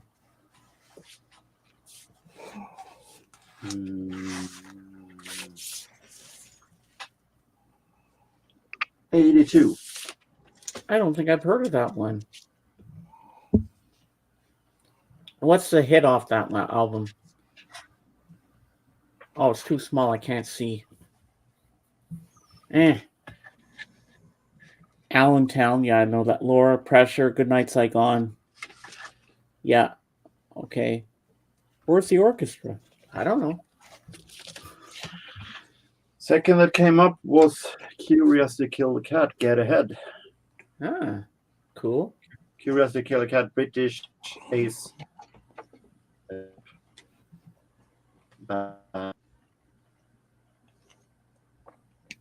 With a song and number. Third that came up was Elton John, Breaking Hearts. Ooh. There you go, Trucker. Nice. Whack-a-mole of 3 records. I'd break my neck doing a whack-a-mole. Oh, yeah? I got so much junk. But I did grab the record that I bought as a blind buy, not knowing it was Jefferson Airplane. It's called Bark. It doesn't have their name anywhere. It just has this fish with human teeth. Where are we at here? There we go. Ah. I go, that's pretty weird. I'll get that. It's only $2. See how it sounds. It's actually pretty good. Jefferson Airplane Jefferson Airplane. Nice. And then I'm showing this just for Zeb. I got this in one of Patrick's auctions. Gentle Giant Live. It's a double album. So there you go. Nice. Let's open the gatefold for him. It's been around the block a few times, has some ring wear and stuff, but there you go. Lots of cool pictures. Nice. So, but it's not as nice as that album that folds out into a plane. I know. Where's EG Kid, right? I miss that. Yeah. So cool.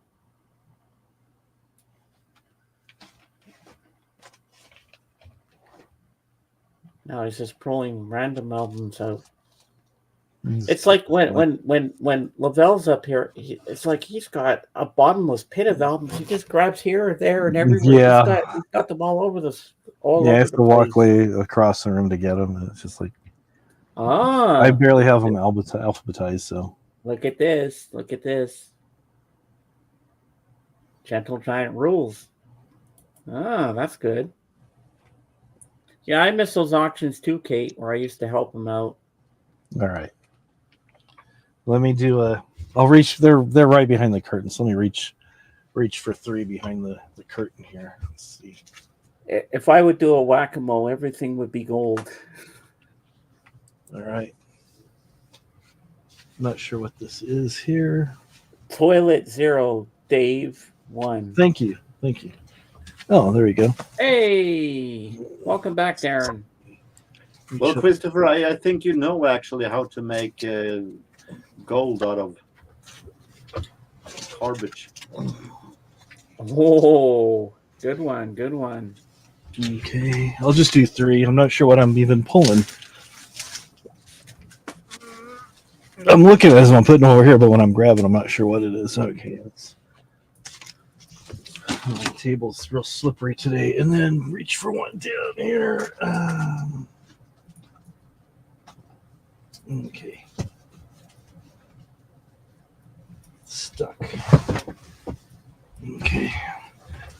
All right, let's see what we've got here today. Okay, the first one I grabbed was Papa Roach's Greatest Hits. It's a double album from, what is this, 2010 to 2020. It's a double album. There's the band right there. Both of these, I think, are on black. There's on blue. No, I take that back. I haven't seen this in so long. It's actually on clear vinyl. Ooh, that's cool. Kate, look. Clear vinyl. Those are the ones you clean with Windex. There you go. Okay, there's that one. The other one, I actually bought this as a blind buy. Never heard of the record. Whoa, no. Uh-oh.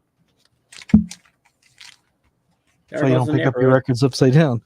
But luckily it didn't get hurt. There we go. This is a band called Crowbot, and I just bought it because I thought the cover looked interesting. It's called Feel This, and there's ice cream cone with some brass knuckles. So I'm like, okay, it's got to be some type of hard rock thing, which it is, and the record did survive. It is on a transparent, a little bit of a burr right there on the very edge, but it's transparent red. Ooh. So, yeah, Crowbot is cool. I've never heard of him before. This was at the local FYE. They had it marked down to like $5 some all. all right. And it was brand new, never opened. I asked, I said, this is the real price? They said, yep, that's the price on there. So I said, okay, I'll take it. Got it home, popped it open, put it on there. I was like, wow.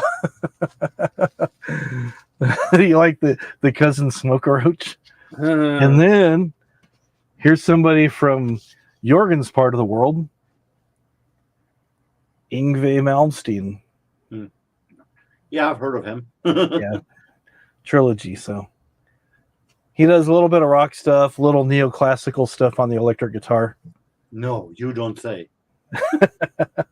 But there he is fighting the mighty Hydra or whatever that is. Something. And at times he releases the fucking Fury. There you go. All right, that's it. This is small. There we go. There you go. Pretty cool stuff. Yeah, some different stuff. That last guy you showed there, the Swedish guy there, Jorgen, do you have any of that guy's albums? No, he's not my. He does heavy metal. Well, Zeb is keeping the score here with you, Dave. He says Toilet 1, Dave 0. Oh, okay. Earlier I thought it was Dave 1, Toilet 0, so I think we're tied. I think we're 1-1. The Toilet 1-1, you 1-1. Oh, there you go. Yngwie rules. Yeah, I like that. Mm-hmm.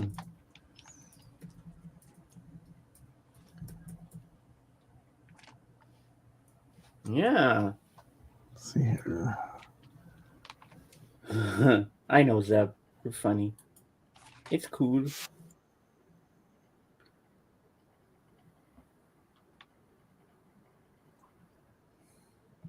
Look at this.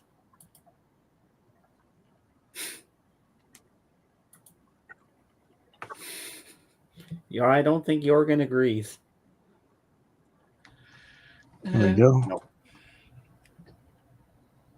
I don't deny his guitar knowledge or anything, but the guy can play a guitar. But yeah, it's one thing of being good at an instrument; it's another thing to do good songs. Yeah. It's definitely not something I listen to every day, but yeah. It's like Jimi Hendrix. I never doubted the man's guitar playing. Man can play guitar, but his songs are uninteresting to me. Yeah. Yeah. Oh, sorry. Anyone heard the new Smashing Pumpkins LP? Four of the songs were good, less synth and weird production choices. I heard quick peeks of one song, and it was definitely not my thing. But on the other hand, I never really liked Billy Corgan's voice. Oh, how are you going to respond to this, Jorgen?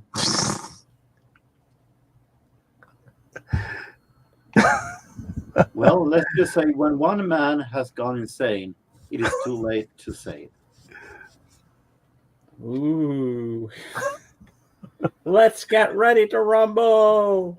It'll be the pay-per-view event of the evening. Jorgen versus Christopher in an album war. There you go. $59.99 to rent it. I love Smashing Pumpkins. The new stuff was 90% bad. Jorgen got some good jazz, Christopher. Admit it. Yeah, he does have some nice jazz. Yeah, he does. Well, I know that Lavelle appreciates it. I can give Billy Corgan one credit. He did some songs that was pretty good last year, and I liked his arm.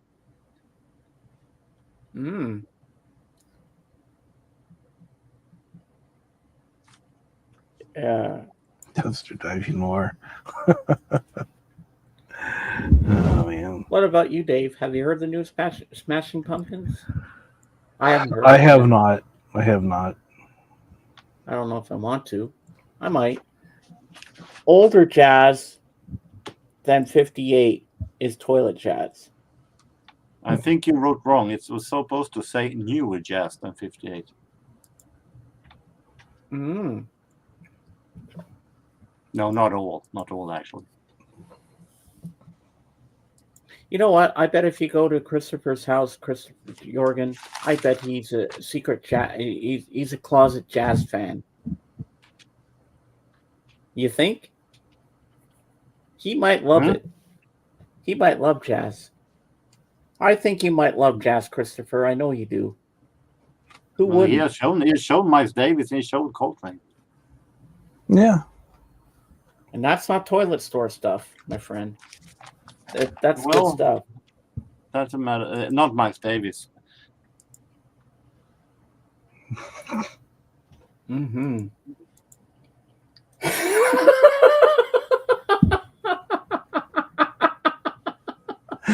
This guy. That comes from the garbage man. Oh. There are good jazz all decades except maybe the 80s. I actually have actually is one 80s jazz that I do like, a band called Soul Train. That was the first jazz that I actually ever recorded from radio back in 1986. I heard it and I got fascinated by it. And that one is actually really great jazz from the 80s. But I agree, 80s jazz is not that interesting because it's very synthesizer-ish. Yeah, it seems like they went kind of more towards like the new age kind of thing in like the mid 80s to mid 90s. Some of There the we go. 70s is not my. Yeah. Seb says, Jorgen, give us a summary of jazz 1920 to 1957 and max 5-minute limit. Can you do it, people? Does it mean that I only talk or should I show? Well, if you want to show, it's up to you. Whatever you want to show, whatever way you want to do it. If I'm going to show, it takes some preparation. So I think I stand with the talking in that case. 20s jazz. Okay, show and tell. Okay, hold on a minute. Like putting you on the spot.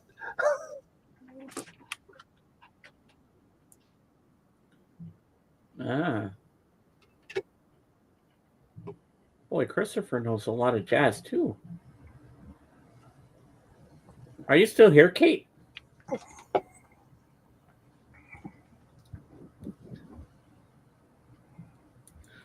I'll be right back.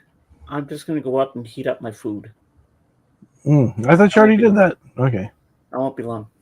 All right. Yep. She's All still right. here. I'll be right back, Kate. I'm just going to go heat up my food. I'm getting hungry. It's not like I never ate on my stream before. I'm getting hungry. I'll be right back. All right.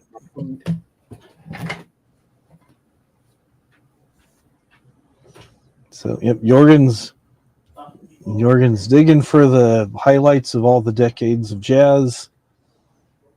I can put on a microphone so I can be with you in spirit. Anyway. It's all right. It's all good. But he's digging. He's gonna amaze us all with jazz from 1920 to 1957. Pass the monkey records quick.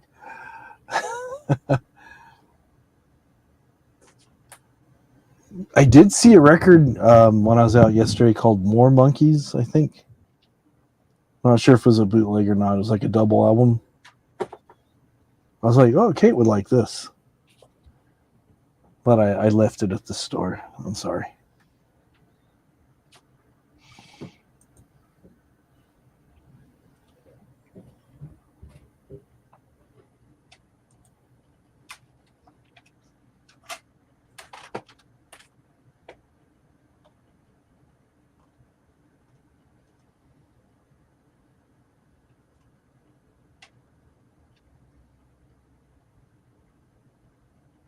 This is a great show. Everyone is out and no one says anything.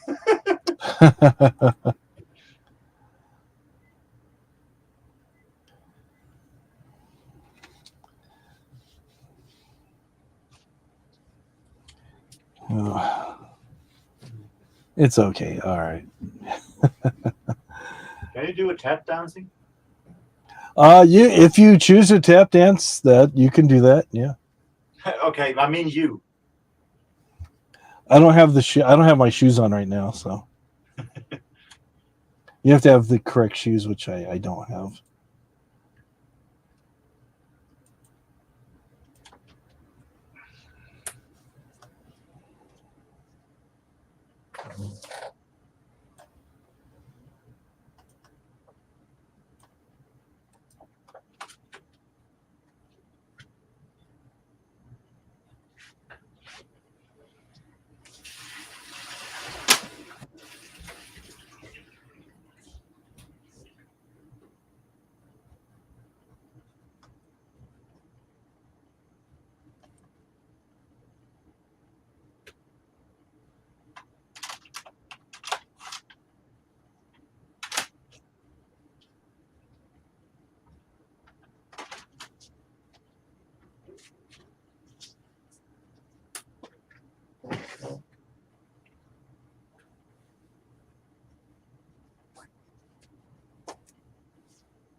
Sounds like the microwave's going off.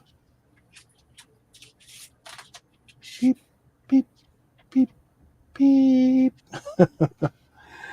Oh, man.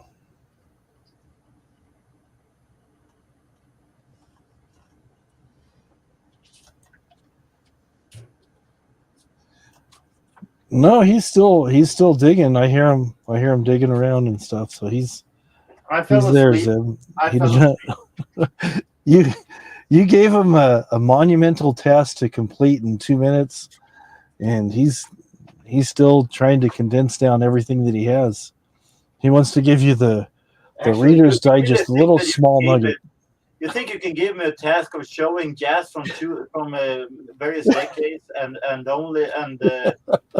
actually in 2 minutes pick out from 2 records? Yeah. The only way you could do that is if there was an album that said greatest jazz hits from 1920 to 1957 and just show the one album. Thanks for the tip. Yeah.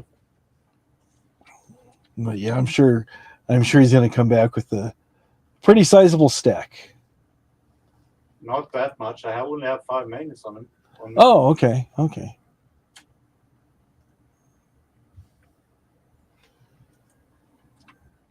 I'm only trying to find the right records in where I have everything.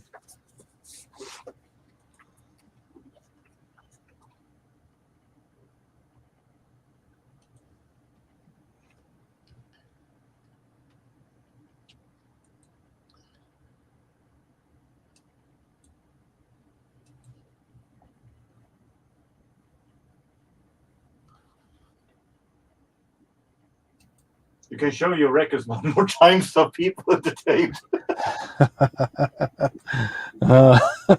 You definitely did ask for this. All right, let's see. I'll do another blind grab while we're waiting here. Let's see. Reach behind the curtain. Go one from the shelf here, and I don't know what I have here. So there's number 1. Okay, that's an interesting choice.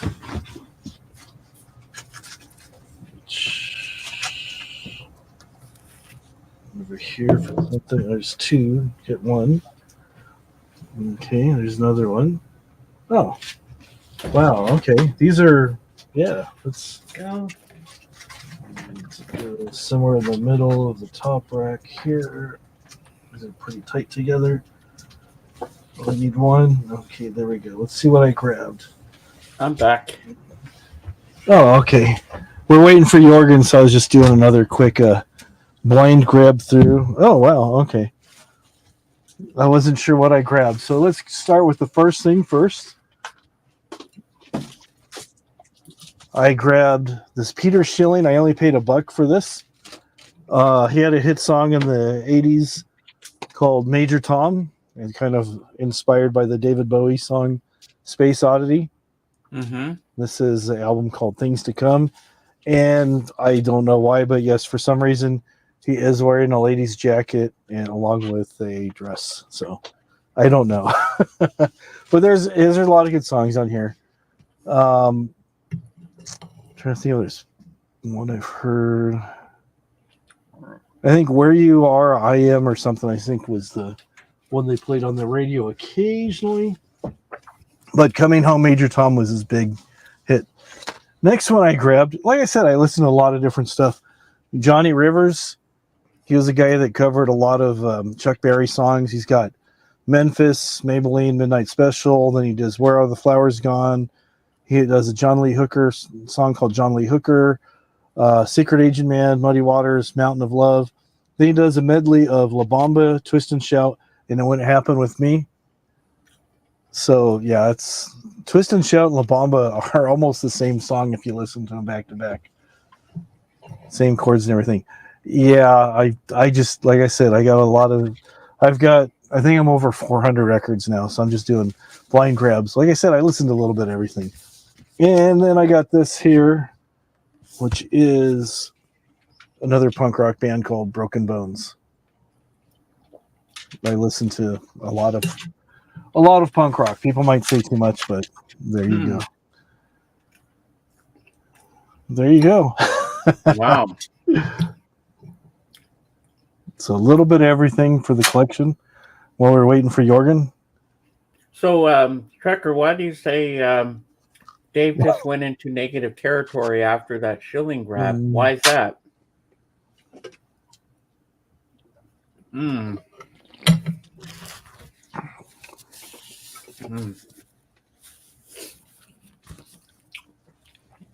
want me to do another 3 while we're waiting? Are you gonna... Yeah. I'm finished soon. Okay. There's my mac and cheese with lots of parm on it. I love parm. Oh, there you go. Okay. All right. Oh, I'm supposed to be doing a blind grab. What am I doing? I don't want to cheat here. I don't want to be accused of doing things that people say, you were peeking. So I'm not even... Remember what I have here. We've got 4 shelves to pick from.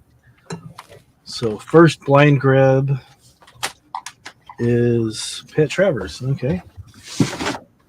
Next one, we'll go.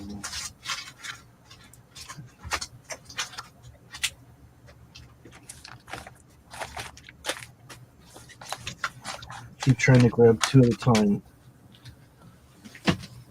Okay. Oh, okay. Some more classic stuff. And then where did that reach? I didn't reach here. Okay. This is kind of fun. I'm kind of surprising myself. I forgot some of the stuff I had. Oh, you never heard of Peter Schilling? He had that song, "Coming Home." It's like Earth Below Us, Spinning, Falling, Floating. Wait, I'm not going to sing it for you because Peter Schilling is great. Check also out the song "Terra Titanic." That was a great one. Yeah. Okay. Here we go. For my blind grabs this time, I did Pat Travers Band. Whoops. I've got a couple of his. This one is Heat in the Street, which I think... I'm not sure which was the big hit off this one. I think it was Heat in the Street or Hammerhead. I'm not sure. But that's kind of a typical scene in... I think they're in New York. No, maybe they're in California. That's over by LA with the skyscraper. So stay out in the sun with your ice chest of your beverages of your choice. This was a great album. My aunt used to play this all the time. This is Big Brother and the Holding Company, starring Miss Janis Joplin.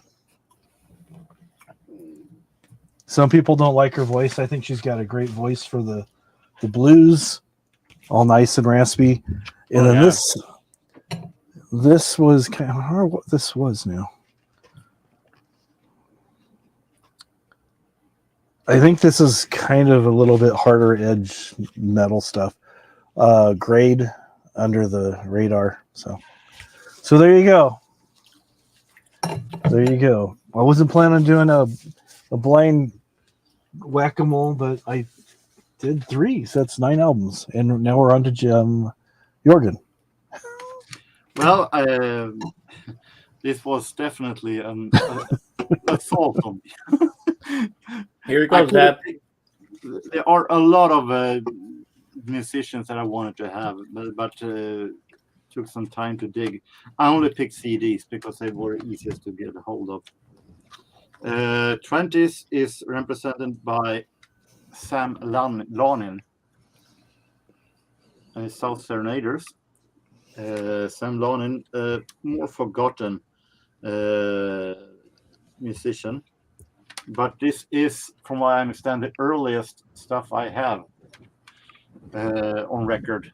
This is recording from 21 to 22.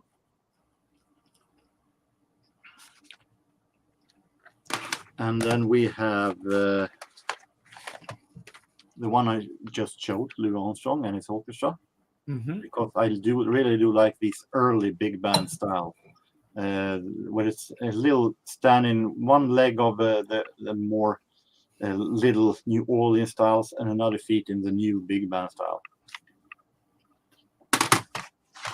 And coming to the real big bands, 30s, can be represented by Count Basie and his orchestra. And why this is a great one is because it is live recordings, and I really like live CDs or a vinyl from various bands in the 30s. Big All band. right, see you tonight, Kate. Big band continued small in the 40s. One of my absolute favorites, Boyd Rayburn, was a bit ahead of his time, with more Stan Kenton style, more experimental between classical and the big band style, sometimes very experimental. This is a really nice double CD set. Coming to more modern style, and we have Miles Davis, Birth of the Cool, or in this case, Complete Birth of the Cool. Started as live recordings on Royal Roast, ended up with some of the most iconic recordings in jazz history. Wow. We have 1953, one of the best live concerts ever. Toronto Massey Hall, 1953. This was the final one that Charlie Parker and Dizzy Gillespie did, actually, because they had a fallout of the money when very few came. Over the road from where this concert was held, there was a boxing event on TV which people preferred, so there wasn't all that much people. So the arranger wanted to give more money to Charlie Parker than the rest of them, which Dizzy Gillespie couldn't take. And finally, my favorite Swedish jazz musician this is Lars Gullin. He played with a lot of American musicians, but never in USA because he wasn't let in because of his drug problems. But some really, really nice Swedish cool jazz style recordings, 1954 to 55. I think this was 5 minutes. Nice. But a very, very, very compromised. I could have shown everything. No Coleman Hawkins, no Lenny Tristano. I feel ashamed of that, but this is what I got in this short time. Well, you did very good.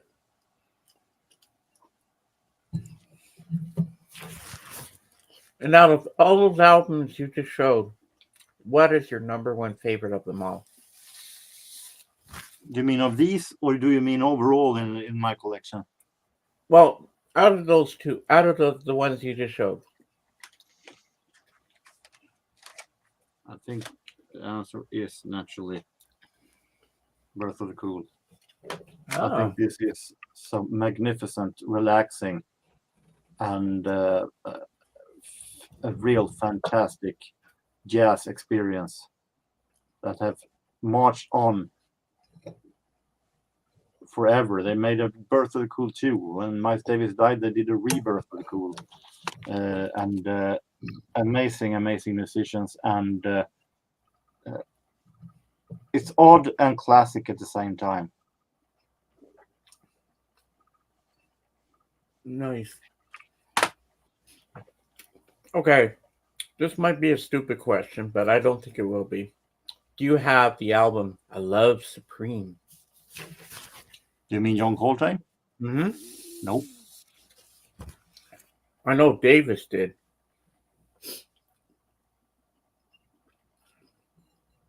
Yeah, that's a I good think one. I have extremely few.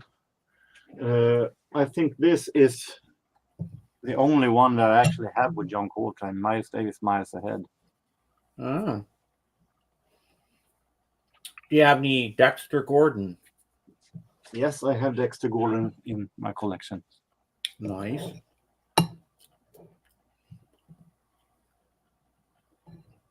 I can see if I can find my favorite. And you know who Dexter Gordon's son is, don't you, James? Who? Jim Gordon. Commissioner Gordon. From Top Just Gun. kidding. Just kidding. I knew that.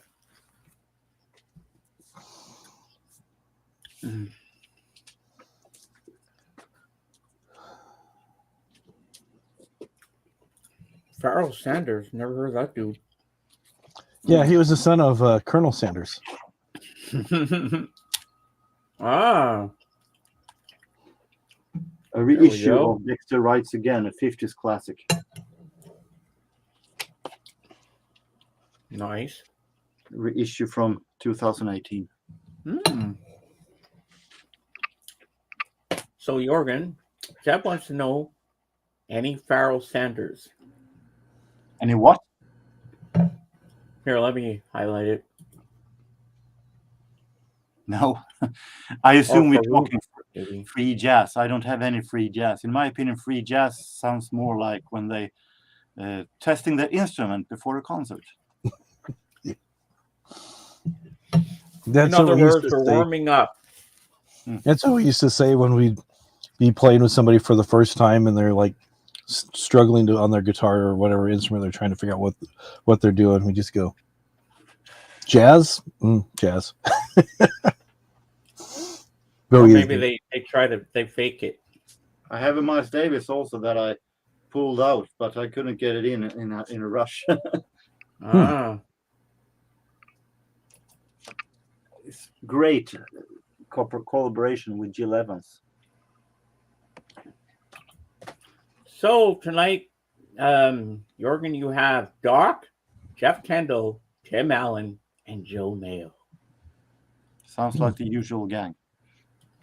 Yeah. Which I haven't been there in a long time.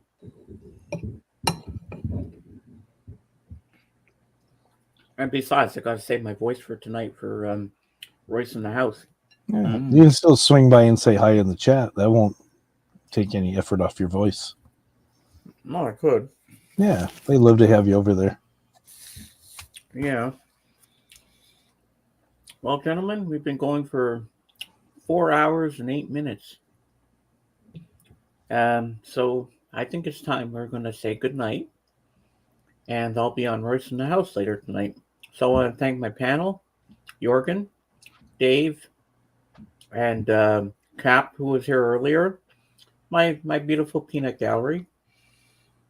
And my mom for being here today as well. And my nephew Matthew. So thank you all for being here today. And I know I'm gonna feel better soon with this anxiety thing, but you know it happens to certain people. But hey, I'm still here. I'm still doing my thing. Yeah. Hold on, I need a sip of water to wash down my mac and cheese. I'm still eating. There you go. Hmm. So what James is trying to say is So long, farewell. It's time to say goodnight. We fly. No, I'm just kidding. We skip, we jump, we get into a fight. No, just kidding. So thank you everyone for being here today. We love you all, and we'll be back doing this to you next Sunday. Yep, Same we'll be time, same bat channel. So as I say, my channel, Beatles forever. See you on the next one. Bye for now. good. Bye, everybody. And we are out.